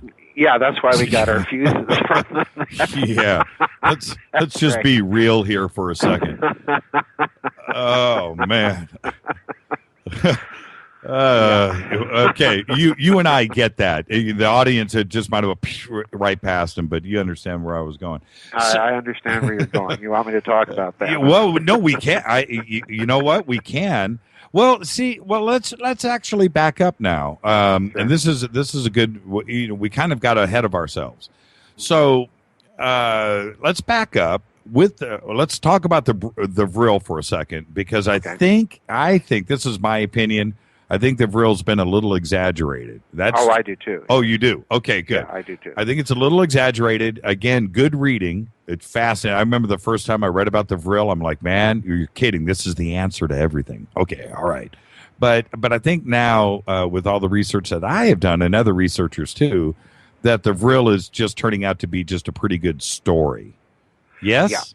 Yeah, there's a lot, I think, to be honest with you, Jimmy, there's a lot of intentional deflection, stories that have been intentionally put out there to keep people from doing the hard work of trying to reverse engineer what exactly the Nazis were up to and why and where were they getting their ideas. I think there's been a lot of intentional deception.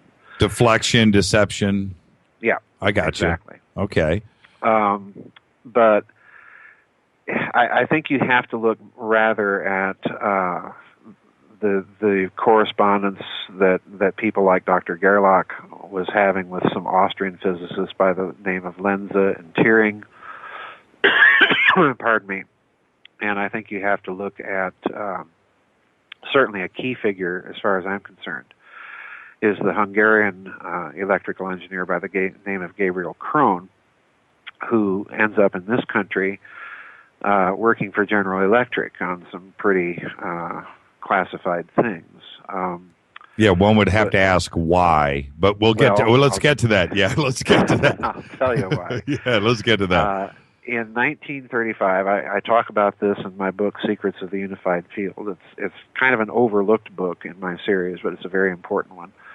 In 1935, Gabriel Krohn wrote a paper about electrical anomalies in large networked electrical systems, phase creep and so on and so forth. And he concluded that you could take, and I hope people follow me very carefully here, he concluded that you could take the tensor calculus of Einstein? Of Einstein's general relativity. Right. And bring it down to the laboratory bench and use it to show why this creep was happening. Now, interesting. To put it differently, what he's really said was, first of all, there is some sort of electrogravitic coupling phenomenon that nobody really understands. And what year is this? This is 1935. Yeah, wow, that's, yeah, okay. And the second thing he's telling you is that you can engineer. You don't have to have, this you'll hear from physicists all the time. Those interwar unified field theories were incomplete. But what Krohn really was saying was, well, they may be incomplete, but they're nonetheless engineerable. And he wins a prize at the University of Liège in Belgium for this paper, the Montefiore Prize.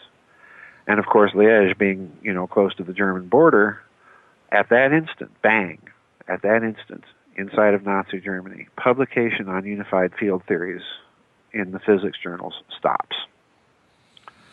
So in other words, I think it goes deeply black. That's right.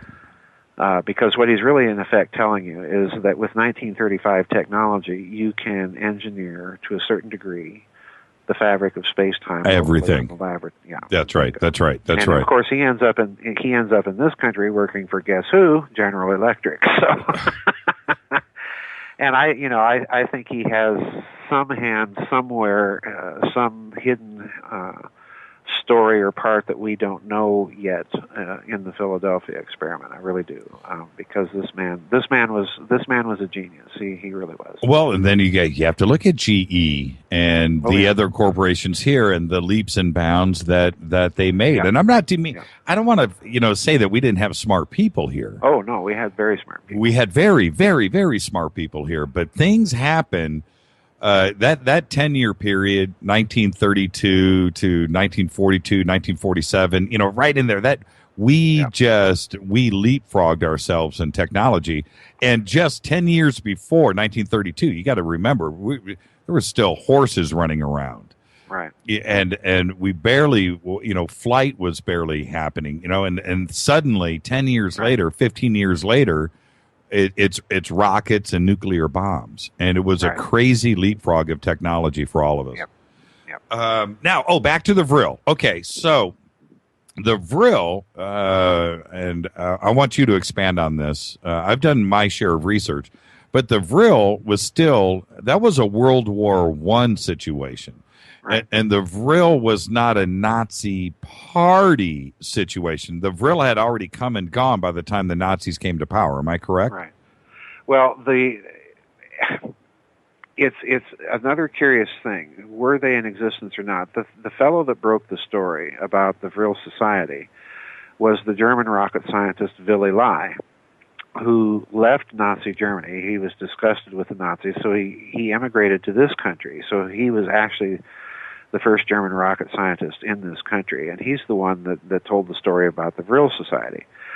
And the Vril Society published a short little pamphlet, I forget what it's called, Die Urkraft Vril or something like that. I've only seen the cover. I've never been able to read what's in the inside of it. Well, the inside of it's only about 30, 35 pages long, somewhere in there. You've seen it? You've read the... Oh, yeah, I've read it. Okay. This was published in Berlin by some small little publishing house, I think either in 1932 or shortly after the Nazis came to power, 1934, somewhere in there, in that time frame. So this is the only thing that we have to go on about the Vril Society, is this little publication talking about what effectively a physicist would call the ether or the zero-point energy or quantum vacuum flux or what have you. But it's a very esoteric document. I mean, it doesn't get into any real scientific physics or concepts like that. But again, it's one of those societies like the Thule Gesellschaft and these little networks or knots of intellectuals and psychics and scientists and so on inside of Germany that are talking about these types of things. So I don't dismiss the notion that there was such a society, but I think it's been blown way out of proportion. No direct influence, nothing like that. Right. What about, now I want to jump forward, what about the Vril flying saucers? The Vril 1 and the Vril 2. The Hanabu. Yeah, the Hanabu. And the Hanabu yes. 2 and the I talk about that at great length in Saucers, Swastikas, and Psyops, and I'll be very blunt and honest here. I think all of that is a great big heaping steaming pile of horse pucky. Oh, don't kill it for me. Don't do it. Oh, do it. I just don't think, I think that was clever disinformation. I think it was a post-war CIA Nazi international psyop, in a certain sense, to convince the Soviets that the Allies had something way, way more sophisticated than the Soviet MiG jets. And I think also it was a kind of a deliberately concocted set of myths to keep people from looking at the actual hard science, which I think was represented by the Bell. Okay, we'll get to that in a second. Let's stay focused here on this. Right. So, Nazi flying saucers in World War II, yay or nay? Nay. What about, at least in the sense of a field propulsion saucer? I have no difficulty with the idea that they were experimenting with turbofans and jet suction saucers and suctioning the boundary layer and stuff like this. I have no difficulty in but 0-point energy, anti-gravity, leaving Earth's atmosphere type of stuff. No. What about the photographs that we've seen floating out on the web with saucers with Panzer cannons on them and stuff like that? Well, again, I think that I've seen those things myself, and in fact, my publisher put some of those pictures in my first book on the Nazis, thinking that I was all for that idea, and he did that without my permission. And I just pitched a hissy fit. I said, no, don't do that because that's just all bunk. You can make up photos and do all that, but assuming for the moment that they're real, why would you put a Panther tank turret upside down on a flying saucer and then expect to be able to use the dang thing? Because it looks cool?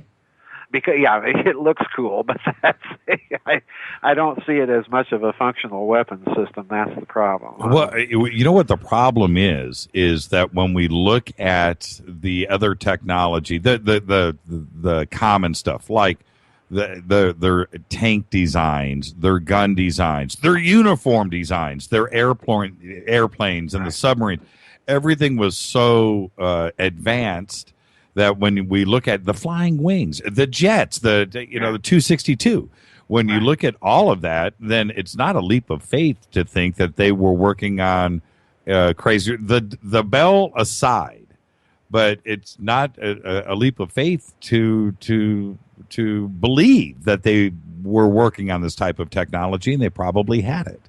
Well, I think I think it is a leap of faith because it's too big of a leap.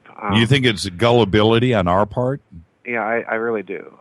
Because to get that kind of field propulsion with 1935 technology or 1940, all of that, the first problem you're going to have is going to require an enormous amount of energy, just huge amounts.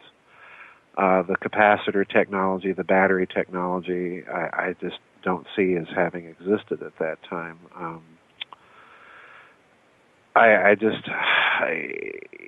The reason I have so many difficulties with it is there's no provenance or there's no attempt in the Hanabu and Vril story to reverse engineer a possible physics behind it. This is my hugest problem. Mm-hmm. If you're going to make these claims, then point to me the engineering papers, point to me the scientists that you think did all this, and the people that they're pointing to as being responsible for these things are people that have no real track record. You can't point to them and say, well, yeah, this was a scientist that had published in such and such a field and had an established track record in it.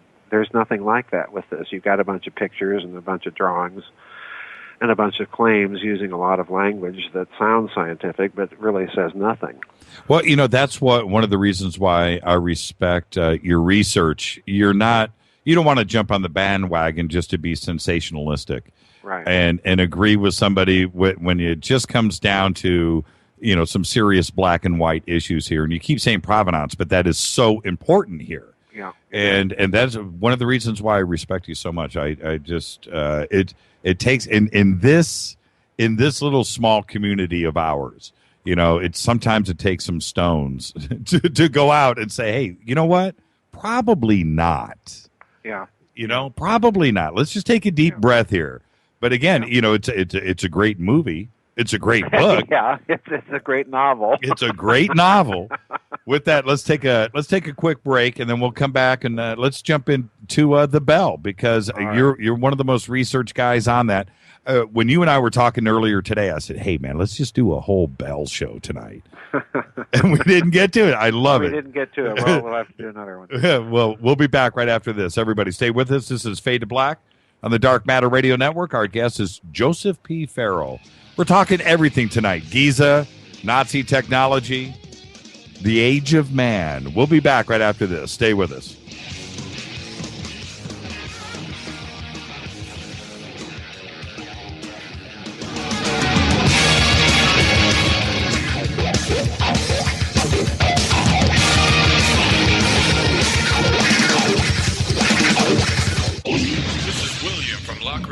And I listen to JimmyChurchRadio.com. Jimmy Church. My name is Alan, and I listen to JimmyChurchRadio.com. He's always giving it to you straight. JimmyChurchRadio.com on the Dark Matter Radio Network. Hi, this is Rob Reiner from Anvil, and you're listening to JimmyChurchRadio.com. What's up? I'm Chris. What up? This is Kyle Massey, and you're listening to Jimmy Church Radio, The Revolution.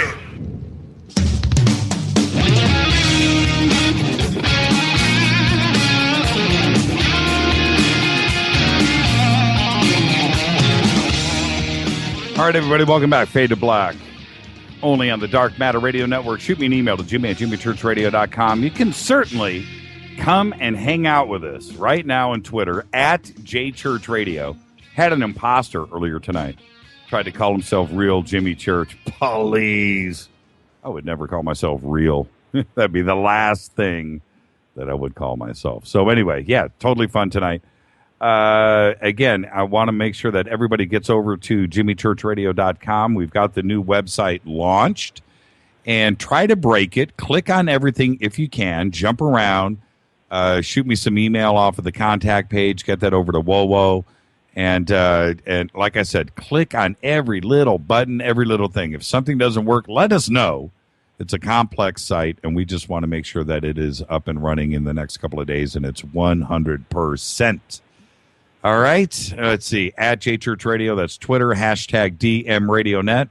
We are speaking with Joseph P. Farrell. Now, with Dr. Farrell tonight, we've touched upon what I wanted to try to do is I wanted to lay out things in a linear fashion, kind of like what we had to do when we had Peter Levenda on last month, because there's so much information coming together from so many different directions, but in the end, it all kind of comes back and ties together. So it was a complex conversation tonight, but so I want to kind of recap a little bit and where we are right now, which is we talked about ancient technology, high technology, the mystic schools, Giza, India. We didn't get into Greece, but I wanted to get into that too as well. But Sumeria, Iraq, ancient text, and all of the mystic schools and the knowledge and everything and how it has come together in modern society today and where we are right now. And what comes along is World War I and World War II, and a lot of these technologies and knowledge in ancient schools were collected, not only from the Nazi Party, but from everybody else around the world. It was a free-for-all going for King Tut's tomb, if you will. And that's where we are right now. But the technology kind of came together and tied itself together during World War II. And a lot of brilliant scientists were absorbed into the Nazi Party, whipped into shape, and forced into making different types of wonder weapons and exploring that technology. And I think a lot of that culminated with the Bell, Die Glock. And it was such... Joseph, if you will, what was the classification that they gave Die Glock? Yeah, what was that? They gave that like supreme treatment. Well, yeah, Die Glocke was a device that the Germans classified. There's a document I reproduce in Roswell and the Reich. You can find it also in Igor Vitkovsky's book, The Truth About the Wunderwaffe, which is a book I urge people, if you're interested in this sort of thing, spend the money and get the book and read it. It's truly an eye-opener. But in this document, the project that the Bell ultimately is tied to was described as Kriegsentscheidend. All right, and in German that means decisive for the war, or war decisive. Now, this is a classification that in Vitkovsky's argumentation wasn't given to the atomic bomb. Now, there are some people that say, well, that was the atomic bomb, and I'm with Vitkovsky on this one for a number of reasons. But this would mean, if you accept his argument, this would mean that they're looking at something much more sophisticated than mere atomic bombs. And the reason I think that Witkowski is onto something is back in the 1980s, a British journalist by the name of Tom Augustin wrote a book about, the first book really to appear after the war, and this shows you something right there, about the Kammlerstab and the research that the SS was doing under General Kammler. And he pointed out in his book that the British had found out that besides rockets and lasers and poison gas and nerve agents and atomic bombs, that the Germans were working in an area of physics that was so monstrous on a daily basis. Well, in context, that means there's something deeper and something with much more potential than mere atomic bombs. So in other words, you have it really from two different sources that really don't even refer to each other. And yeah, it wasn't necessarily a weapon, which is a magnitude scarier. Right, exactly. I tell people that in my opinion, what the Bell represented was a gateway technology that they were experimenting with, and it was a gateway technology that they were trying to produce a technology by which they could manipulate the zero-point energy, the fabric of space-time, the ether, whatever you want to call it. And they were doing this for three purposes. Because if you have that kind of technology, first of all, you're dealing with unified field physics. You're dealing with a technology that, with certain minor modifications, so to speak, you could use for three different purposes. The first was they were looking for a technology of so-called free energy. I don't like the expression free energy, but that's what they were looking for.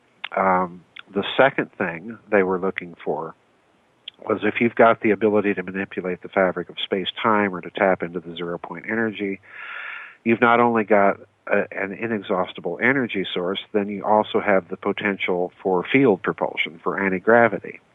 So they're looking for totally radical, out-of-the-box technologies.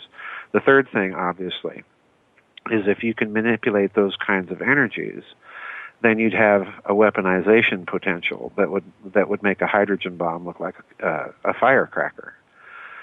So I think the Bell really represents a prototype to see if they can test whether or not there is some sort of coupling mechanism between nuclear physics and gravity and electromagnetism and so on. And that ultimately I think is what the Bell is. Where does the idea come from? Well, it comes from a multitude of places. I think Krohn is important to this story with his paper that, you know, we're taking tensor calculus out of the physics of stars and planets, and we're bringing it right down here to the laboratory bench, and we're going to be able to use this to design electrical machinery of any sort that we imagine. The other thing that I think is very crucial to this story is that it's Dr. Walter Gerlach who is the head not only of Nazi Germany's atom bomb project, but he's also the head of the Bell project. Now, here's the problem. Dr. Gerlach was a specialist in things like spin polarization, magnetism, and gravitational physics. This is the wrong kind of scientist to put in charge of developing an atomic bomb project, but it's exactly the right kind of scientist to put into the head of a project that's investigating those three types of things, which is what you see with the Bell.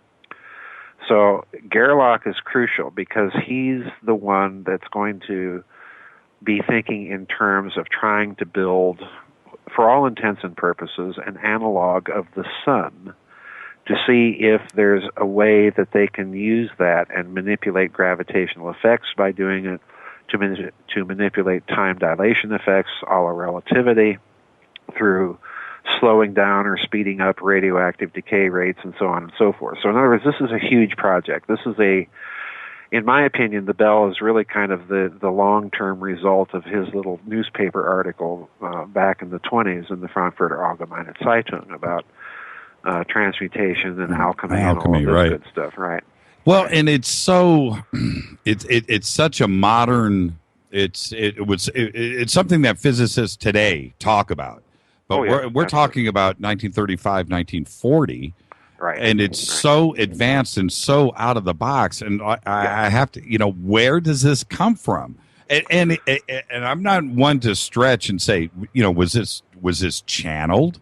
Did this come from somewhere else? Was there somebody else much smarter than us cluing them in? And I'm thinking outside of the box here, but it just seems like such a crazy idea that is just miles ahead. I don't even understand how they could get funded. Because how are you going to go and present that to somebody, and the ideas of it? Because it's complete science fiction. Well, I think you have to look at it from the standpoint of these scientists at the time. If you're looking at the papers and everything, and you're coming to the conclusion, there's some sort of coupling mechanism here, then what you're going to try and do is you're going to try and build, quite literally, an analog of the sun, which is what I think they were trying to do. Mm-hmm. So I don't think you have to go to crash flying saucers or any of that. You just have to kind of reverse engineer the physics papers and the kind of correspondence that they're having with each other and things of this sort. It is clear to me that the Bell project was such a closely held secret by the Nazis that they kept that technology to themselves after the war. I think they transferred it to Argentina and continued work on various aspects of it down there. Let's get to that in a second, because that's an interesting part of the story. How did it operate? Now we know about its general size, but I know there was some counter rotating mercury and so forth. Right. So it's the details of the story that intrigued me. The details are sufficient enough that you can actually kind of reverse engineer what they're thinking. The Bell is about 15 feet tall, about 12 feet wide. It's made either out of a ceramic or ceramic type metal. Inside of the device, you have two metal drums, hollow drums, cylinders, that are mechanically rotated to tremendous speeds around a central axis. The drums themselves and the central axis are electrically polarized, and you're dealing with in my opinion, you're dealing with two different types of electrical potentials, AC and DC. And in the center of these spinning drums, they put, supposedly, according to the story that Witkowski researched, they put a substance called serum 525, which was very heavy, liquid, gooey, kind of maroon cherry red color that, from the description, he thinks was mercury, and I tend to think that that's probably the case, because mercury is a good plasma-inducing substance under tremendous electrical stress. And I also happen to think it may have contained an isomer of thorium, thorium-229 isomer, and I lay out that case in the Philosopher's Stone. So let's look at what we have. We've got a plasma-inducing material that's radioactive. It has a certain specific radioactive decay rate. We have two electrical potentials. We've got an electrically polarized device. And they're spinning this up, and what that will do is that will cohere the plane of rotation of the molecules of this substance. And after this is accomplished, they probably, in my opinion, electrically rotated it as well. Then they zap it, they pulse it with enormous amounts of direct current voltage. They literally set off lightning between the spinning drums and the central core. And this is going to produce a plasma state. Now, why are they doing all of this? Well, if you look at the sun, what's the sun? It's a great big huge plasma in rotation. And the sun, the plasma rotates around the axis of the sun at different velocities. The further north or south you go, it's slower angular velocity, and the center is higher, and so on. So you've got a differential rotation in the plasma, and that's going to induce a phenomenon that the physicists call torsion. And then you have to remember that all of this is occurring in the sun under immense electromagnetic stress. So torsion being corkscrew? Yeah, think of torsion. What torsion does to the fabric of space-time is, if you can empty an aluminum soda can, and then wring it in both hands, twist like it, a dish rag, twist it. Yeah, wring it like a dish rag. And the can represents the fabric of space-time. So you're introducing a huge twist and crumpling, and the edges of the can draw closer together. So in other words, you're inducing a huge amount of stress in the local physical medium is what you're doing. So there you have it. You're playing around with gravity, and Pace Einstein, when you're playing around with gravity, you're playing around with time. So why do you use this highly radioactive substance to induce the plasma? Well, the other reason is it would be the perfect way, knowing the decay rate, to measure any time dilation that you might be producing as a result of using this machine. Now, when the machine was first tested, when it was first turned on, the field effects from this thing were so deadly that it killed, in Vygotsky's research, it killed 7 of the scientists involved. They later tested this device, and the story goes that plants exposed to the field would decay in a matter of hours, mere hours, into a kind of liquid gray goo. Oh, that's interesting. Yeah, you're getting, and they would do this without putrefaction, incidentally. So in other words, whatever this thing is doing, whatever the field effects of this thing are, they're tremendous. The final thing about this story is that, and Vygotsky's come under a lot of criticism from a certain group of critics out there that think the Bell was nothing but an isotope enrichment centrifuge for their atomic bomb project. Well, the description of the device, it's much more sophisticated than just an isotope centrifuge. I think that's a plausible interpretation of some of the data set, but not all of it.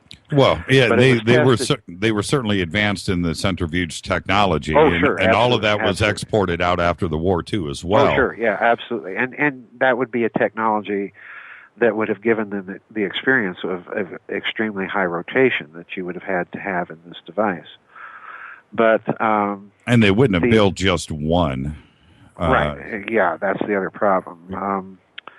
But the other interesting thing about the Bell story is that it apparently was tested outside at night, and there were survivors of the local concentration camp, the Gross Rosen camp, that reported seeing barrel-like, in other words, bell-like devices glowing and hovering over the tree line at night. So in other words, this thing apparently did create field effects strong enough that allowed it to levitate. But that's all it did. In other words, you're not dealing with a UFO that's darting around the skies and performing all these maneuvers. There was nobody ever inside of the Bell. No, oh heavens no. You would die. You'd be deader than a doornail. You would be deader than a doornail. And the scientists that were there with their clipboards during the testing, obviously, they died. So there wasn't a seat inside of this. So we can take the flying saucer element out of it. I totally agree with you there. Right. But again, was the future idea for this were maybe mini bells, a small type of energy sources? Is that where you're going? Well, no. I think really what happens here is that they realize that they've discovered their field propulsion technology. They've made that breakthrough, but it's not a technology that at that point that they can use as any practical weapon. It's certainly promising, and it's certainly something that they would have wanted to explore. But obviously the first thing you're going to do is you're going to try and figure out, well, how do we minimize these field effects and allow this thing to be piloted by humans? Yeah, not kill everybody. And not kill everybody. So, that's the first thing. The other problem here is that the place or facility where this device was built and tested was in a little town in Lower Silesia, which was German at the time. It's Polish now, but the town was called Ludwigshafen. And the Germans built an entire electrical plant, an electrical power plant right there to power this device. And the reason I say that almost insistently is that building an electrical power plant in an out-of-the-way little village that's an abandoned mining town really is far beyond any electrical power requirements that you would need. So why do you build a power plant there? A good one. Well, yeah, it's a good one. Yes. So this is my clue as to why I say that the amounts of electricity that they're using are not just alternating current, they're direct current. Because direct current, if you recall, steps down rather quickly from the power source to the load end. In other words, we would not have electrification today if we were reliant solely upon direct current electricity. Mm-hmm. Alternating current made that possible. Mm-hmm.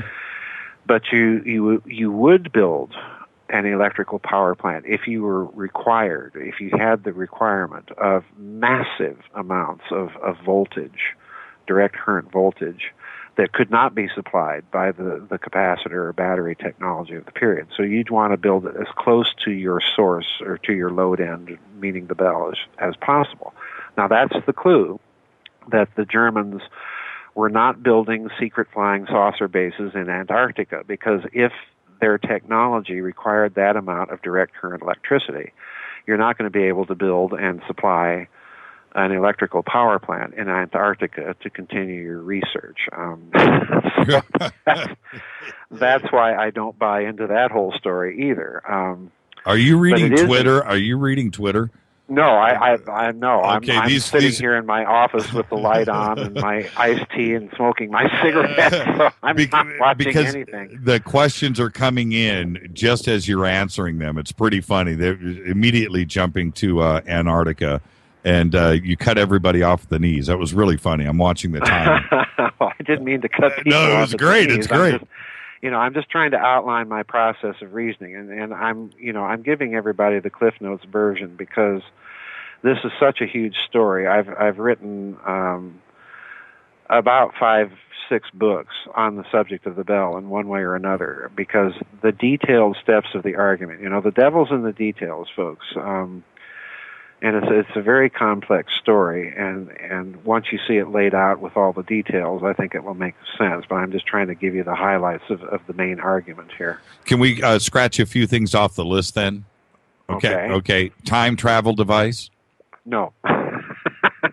Now, that said, I said earlier that they use the radioactive substance to measure any time dilation effects, because if you're dealing with extreme torsion shear, as I think may have been the case with this device, then it will produce minute fluctuations in the radioactive decay rates.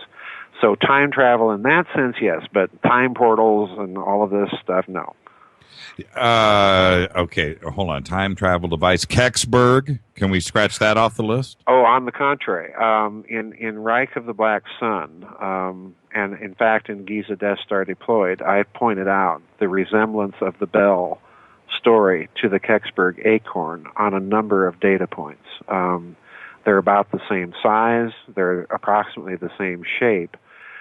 And the most interesting thing about the Kecksburg story is Stan Gordon, the gentleman that did all that fantastic research about the story, interviewed a fellow, I think it was on his DVD documentary, a fellow by the name of Myron, that worked for a construction company in Dayton, Ohio, that one day got a call from Wright-Patterson Air Base for an order of about 4,000 ceramic bricks.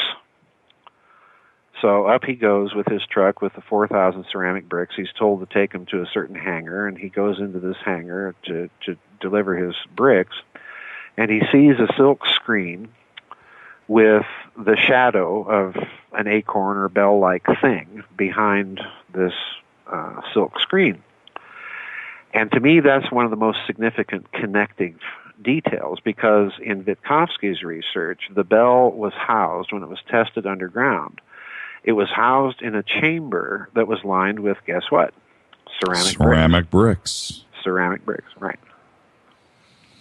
So I think there is some connection between the Kecksburg acorn and the bell. I just think there's too many little detailed data points that connect the two. Well, and then let's keep moving forward with this line of thought here. So we have German scientists that are double E's, electrical engineers, nuclear physicists. We have the DeBell project.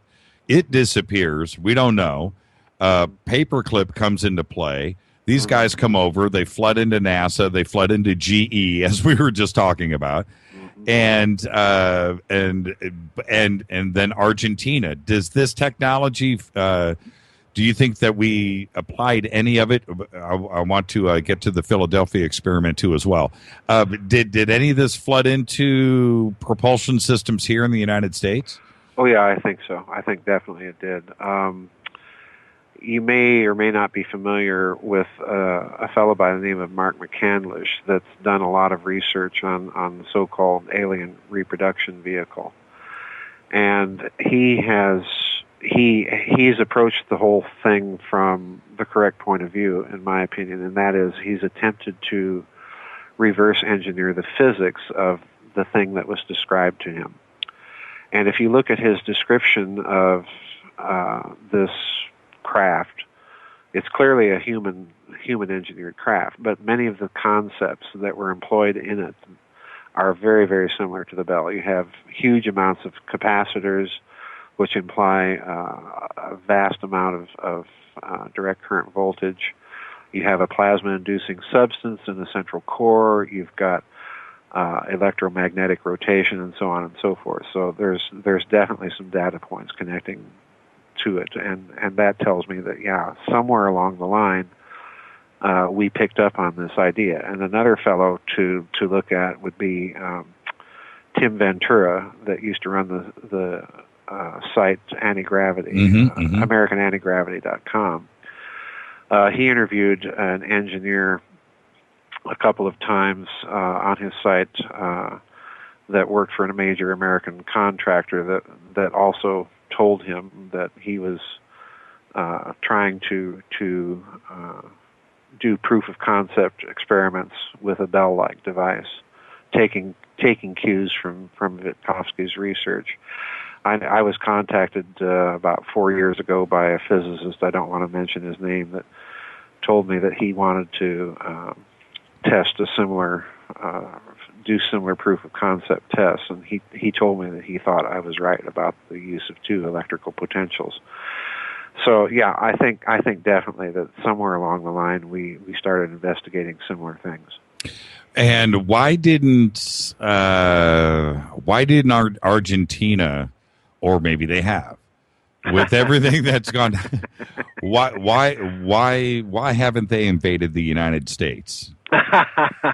Well, that's because the answer is very simple. Because Argentina never really had direct control of the project that was going on down there. I think Argentina was the convenient host country, but when that project was exposed inadvertently, I think by Juan Perón, the German scientist involved with it, heading it up, acted such the fool. I I recount all this in the Nazi International.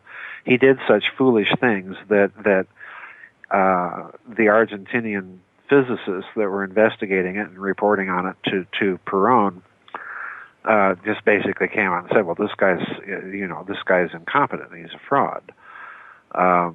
I think what really happened was that this scientist was told, you're going to sabotage your own project because we're going to move it, and that's really what I think happened. Well, but there was $1 billion that floated through there too, as well. Oh yeah. And that doesn't just disappear. So the knowledge, the technology, and the money and the infrastructure, it doesn't disappear. What happened? Well, the infrastructure itself that was built, the laboratories that were built for this fellow by the Perón government are still, you can still go down to that area of Argentina and see the remains. The scientist himself was placed under house arrest by Juan Perón and basically could not leave Buenos Aires. The United States Air Force interviewed this scientist, curiously enough, after our first hydrogen bomb tests. I recount all that in another book of mine. But the actual project itself, after it gets shut down in Argentina, nobody, and you know, this is a good question. I've been asking myself the same thing, and I've been trying to find out, well, where did it go? You know, right, what right. happened to it after that? And nobody really knows. It went somewhere. Yeah, well, in talking to Peter Levenda about this too as well, he says the exact same thing that you do. That technology definitely, without a doubt, 100% was down in Argentina. What was the name of that island that it was? It was on Huemo Island. Yeah.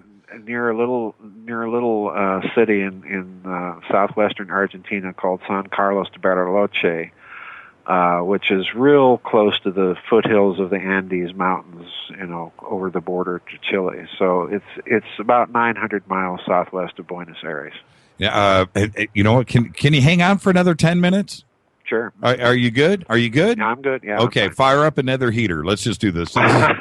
This is Fade to Black on the Dark Matter Radio Network. We are talking with Joseph P. Farrell, and let's just stretch. I'm your host, Jimmy Church. Let's just stretch this out a little bit. I wanted, you had mentioned the Philadelphia experiment. Right. And so I'm going to let you run with this. I'm on the fence, okay? Okay. I'm on the fence. I can go either way.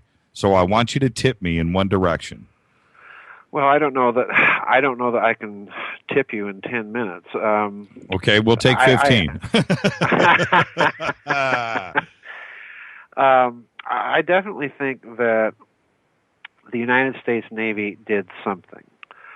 I covered the Philadelphia experiment very carefully in my book, Secrets of the Unified Field. And I definitely think they did something. I think what is probable was that they were aiming for radar invisibility. And what they ended up with may have been optical invisibility. And I put at the very bottom of the list of probabilities remotely possible, and I stress remotely possible, all the stories about teleportation between Philadelphia and Norfolk. Mm-hmm. Now, in my reconstruction of the story, I don't believe that the experiment actually took place in Philadelphia. I think it took place at sea during convoy duty, and I lay out my arguments for that in the book. But I think probably this was an experiment that ran away from them, that they were shocked at what happened. Now, I do think something did happen because of the clever way that the experiment may have been hidden in the post-war period. There were some researchers that appeared on Coast to Coast AM back, I think, in 2002 or 3, somewhere in there. And they outlined their research, and I was so impressed I sent away for their little booklet. And then these people just disappeared. You know, I tried to get a hold of them after that and get a hold of the book and everything. And I gave a talk at the 2009 Laughlin UFO conference, and they showed up and introduced themselves, which I was, you know, just glad to see that they were still around. Mm-hmm. But in their research, they discovered the fact that the records for parts of the USS Eldridge and parts of the Philadelphia experiments, the reason people weren't finding them was, number one, they were looking for the wrong kind of records, and number two, some of the records had disappeared into the Coast Guard. What? Yeah. And I thought, well, that's just, you know, that's a perfect place to hide. Yeah, hide in plain sight right there. Hide it in plain sight. You know, take it away from the Navy and give it to the Coast. They'll never suspect the Coast Guard. No, of course not. You know, I thought, you know, when I read that little portion of their research, you know, I did the palm slap on the forehead thing. You know, well, I'm right there. Yes, I'm right there. Of course. I didn't expect that. Was pretty good. Yeah, that's good. But the other thing here is the physics part, and for me, this is always the crucial point. There were some American engineers with the last name of Daum, D-A-U-M, and Corum, C-O-R-R-U-M, that did an interesting paper. I have it somewhere, and I don't even remember the name of it right off the top of my head, where they were talking about trying to kind of reverse engineer the physics of this thing. And they did little simple proof of concept experiments. Allende talks about the sea turning green and kind of foaming around the outline of the ship that he saw. Well, they did a little experiment. They made a kind of a saltwater mixture and charged up a metal thing, and sure enough, the water bubbled away from the object. It just moved away, created kind of a silhouette. So, and I don't mean to cut you off, but I want to get this out before we. This was not a giant degaussing experiment. No, it wasn't degaussing at all, which has been some of the some of the ideas thrown forth out there. So we can take degaussing off of the table, which would have killed everybody anyway, in my opinion, instant. Those kind of voltages. Okay, so it wasn't a degaussing experiment. Okay. But in their paper, the other thing they point out is they point out certain papers of a German exile scientist by the name of Arnold Sommerfeld, who was proposing the idea that, and to tell people who Sommerfeld is, he was a close friend of Albert Einstein. So in other words, this guy is not a fly-by-night. He was proposing ideas to increase the incidence of refraction and make the incidence of refraction equal to 1, which would basically give you radar and potentially optical invisibility. And he was doing this in papers and correspondences. So in other words, again, if you look at the papers and the ideas that are being floated around in the community at the time, it makes sense. You're able to point to a track record of where people are saying exactly what the experiment would do. And would the United States be interested in turning its ships radar invisible with an upcoming invasion of Europe, or even optically invisible? Well, yeah, you betcha. Yeah. Of course they would. With all the U-boats running around and everything else. There's that little problem too. Yeah, exactly. So, and the optical side of it I find really interesting too as well. But how can they both do the same thing? I don't know how to ask the question correctly. It's one thing to be invisible to radar. I get that too as well. But to be optically invisible, are we? Is it the same technology doing both at the same time? It could be. You could do that. Well, we're talking about two different things. You understand what I'm saying? Yeah, I understand fully what you're saying. It could do that possibly, but I think personally, optical invisibility is a technology that's really only now being publicly talked about as a feasible thing, and they're showing you certain technologies that actually accomplish this. But again, that said, I'm always suspicious about all of the leaks and things that we see now of things coming online. I think they've been around a lot longer in the Black Project's world. And again, with the Philadelphia experiment, it's just like the Bell. You have an experiment that apparently ran away from them and produced effects that they weren't anticipating. And what are you going to do in such a circumstance? Well, first of all, you're going to cover it up because you've lost some of your human crew. And the next thing you're going to do is find out, well, what went wrong and how do we fix it? And so you're going to take it deeply, deeply black. And I think that's probably what happened.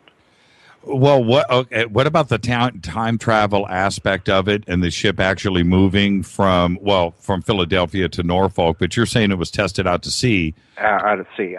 Like I said, I think there's a very, very low possibility of that. And the reason I say low is, again, that you read this paper of the Corums and Daum on the Philadelphia experiment, and they will come right out and tell you that teleportation by standard models of physics, wormholes and all of that. Well, a wormhole, as I've said to many people many times, a wormhole is really 1 billion times tinier than tiny.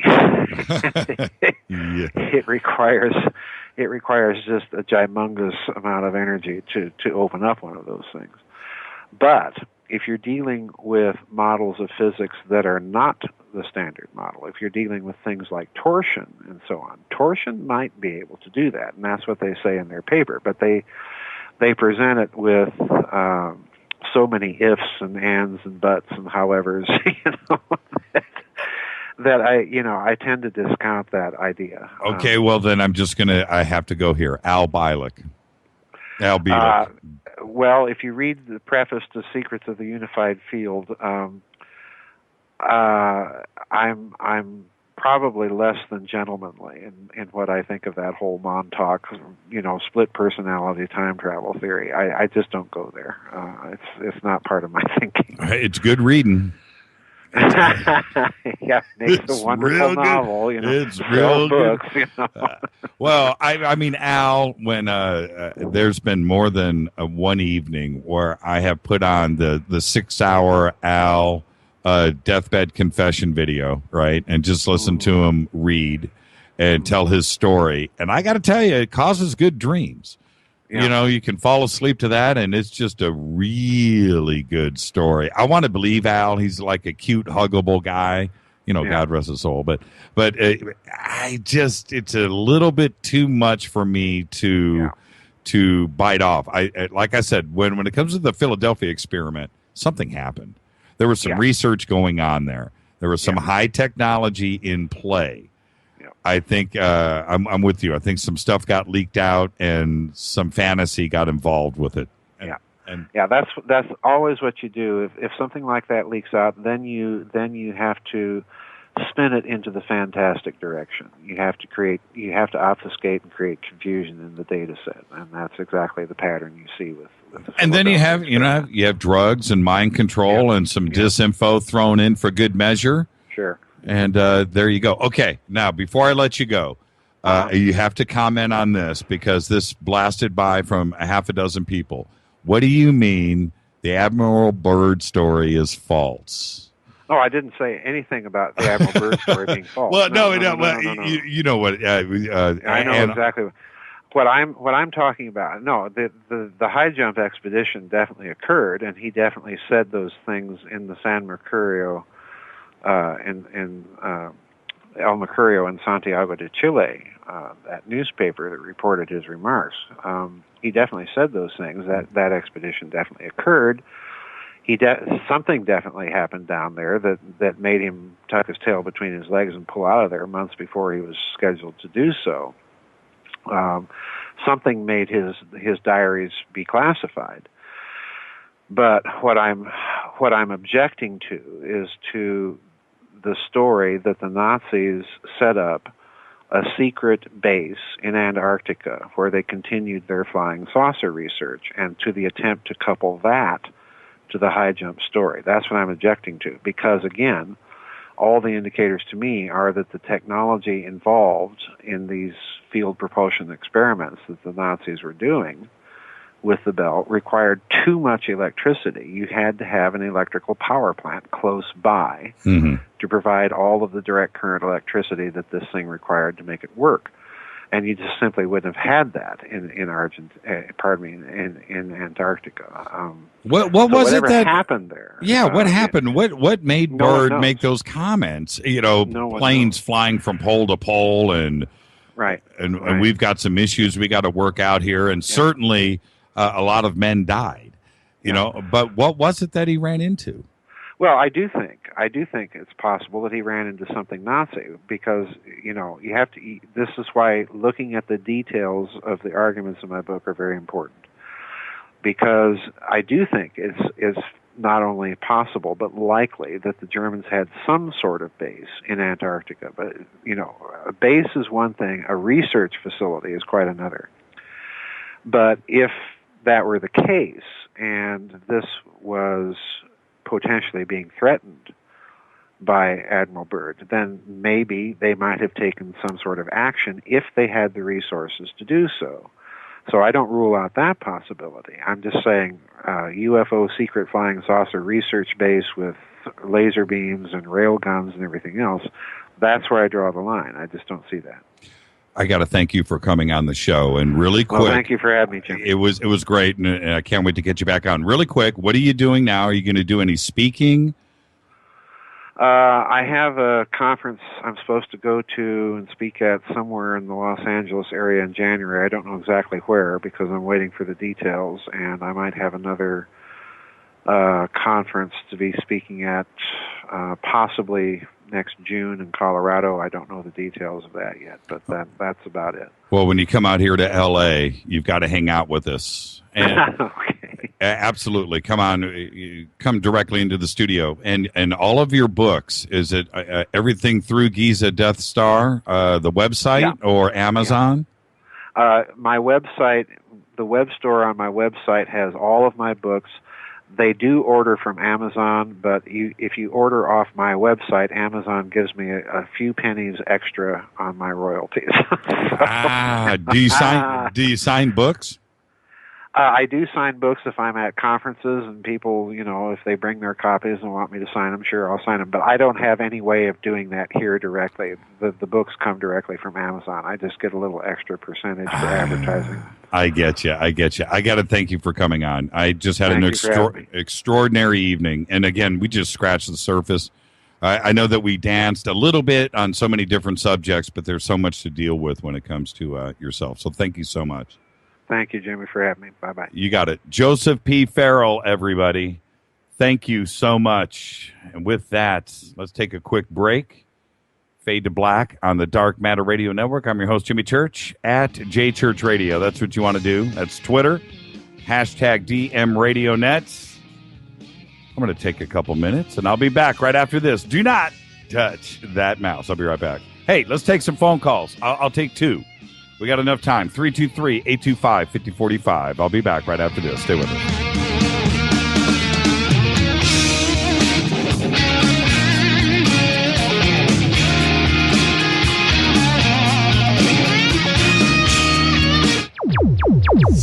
Despite popular opinion, reading a book will not make you smarter.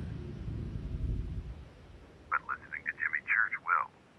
On the Dark Matter Radio Network. He's always giving it to you straight. JimmyChurchRadio.com. On the Dark Matter Radio Network. Erica, Brittany, Gabby, and you're listening to JimmyChurchRadio.com.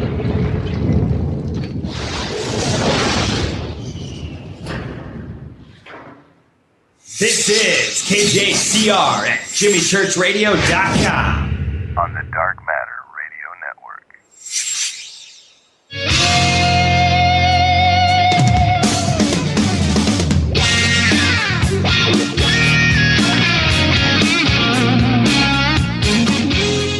All right, everybody, welcome back. Fade to Black, only on the Dark Matter Radio Network. Joseph P. Farrell.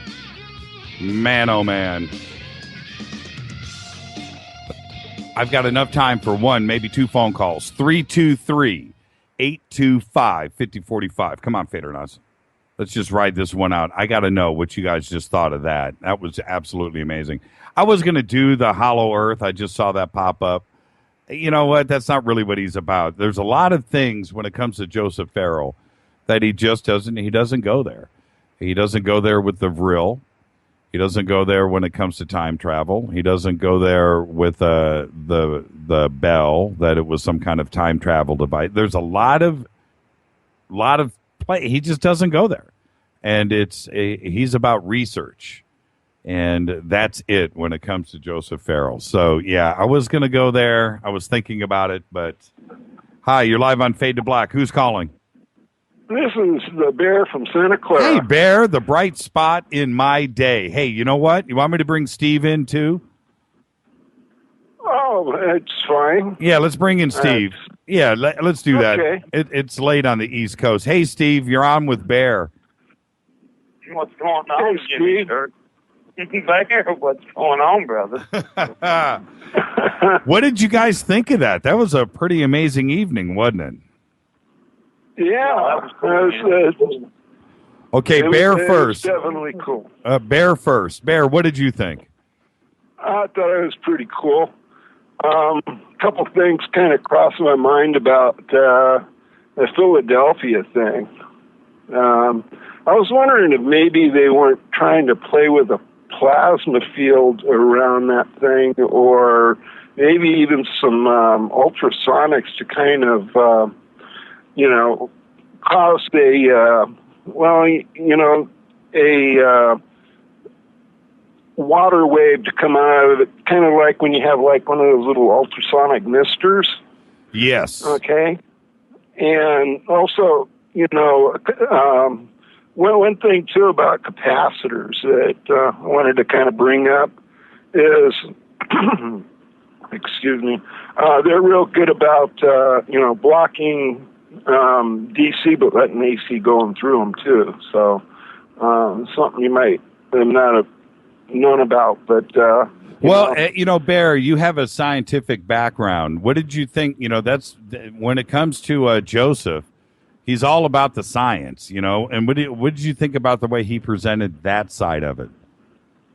I think for somebody who's trying to make something very complex simple, I think he did an extremely good job. How about you, Steve? I'll throw that at you. He done an awesome job. That's what he does. He researches. You said at the beginning of the show, the man's the best, one of the best researchers in the business.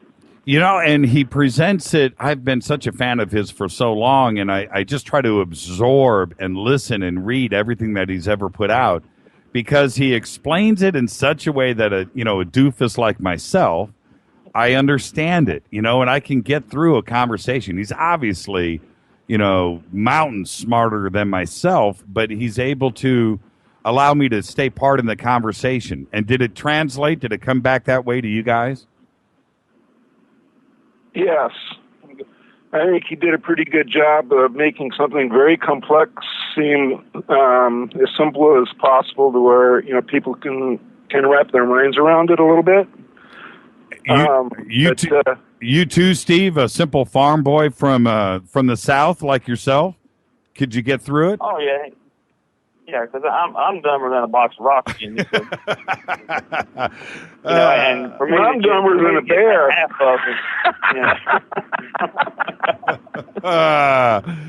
I did see. I just got to fling some poop around, Yeah, right.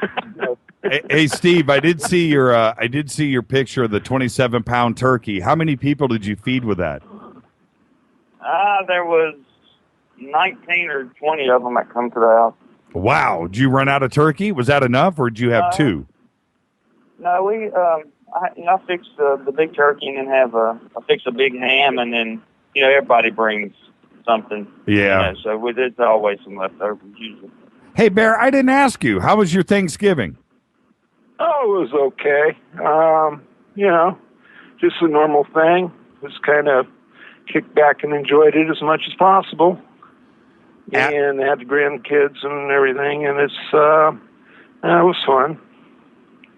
Thanksgiving is such an important part of the, and I haven't really talked to everybody too much about their Thanksgiving. And now we're heading into Christmas, man. And also, I want to tell you real quick, you're both on the air with us now, and we're still live. Next week is our anniversary week. Can you believe it? And I just had my 38th a couple weeks back. No, I'm talking about the anniversary for this show. For the show, well, I was talking about me and my wife. So next week, if you can only imagine, this week we have Joseph Farrell, tomorrow Robert Morningstar, and then Laird Scranton with us on Wednesday, then Fader Night.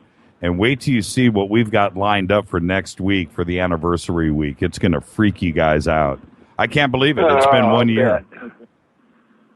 Man, time goes by so fast. I know. It's crazy. All right, guys. Hey, so tomorrow night, I'll see you guys right here, Robert Morningstar, and it's going to be awesome. Thank you guys for calling in. Yeah, and I'd like to say to everybody, be safe, be well, and hi to all the fader nuts out there, and I'll catch you offline. Thank you, Bear. Signing off. Thank you, Bear. Bear, hey, Steve, Bear is the bright light in our day, isn't he? That's right. He's absolutely amazing. So, again, really quick, Joseph Farrell, did he Did he do to you what he did to me? Doesn't he just kind of make you think? You know, Well, it makes you think, Jimmy, and you brought up a lot of good subjects that a lot of people don't talk about when it comes to World War II, and with Germany was a hell of a lot further along and was capable of the nuclear bombs, and everybody tried to blow it off like they were dumb, and they really weren't. Oh no. People want to say, well, why did Germany lose the war? Germany didn't lose the war because of the people. Hitler made some bad decisions, and he didn't listen to his generals, and it cost him. They just eventually just ran out of gas and oil and everything. They just ran out of gas. Oh, hey, tomorrow night, Robert Morningstar, man. I'm really looking forward to it, and I'll talk to you tomorrow night. Thank you so much, Steve. Hey, thanks for the time, Jimmy. Have a good night, brother. You too, brother. All right, that brings us to the end of another day here on Fade to Black. Thank you so much. What have we got going here? All right, I'm clicking. We are moving forward. Special thanks to Joseph P. Farrell. Coming up next, the unexplained and expanded perspectives. Special thanks to Keith Rowland and Art Bell, Fade to Black's executive producers, Rita Kamarian. Shows produced by Hilton J. Palm, Mark D. Kovar. Thanks to LJ3, Renee, and Jonas. Announcers are Steve Harder, Gene Vito, and Mark D.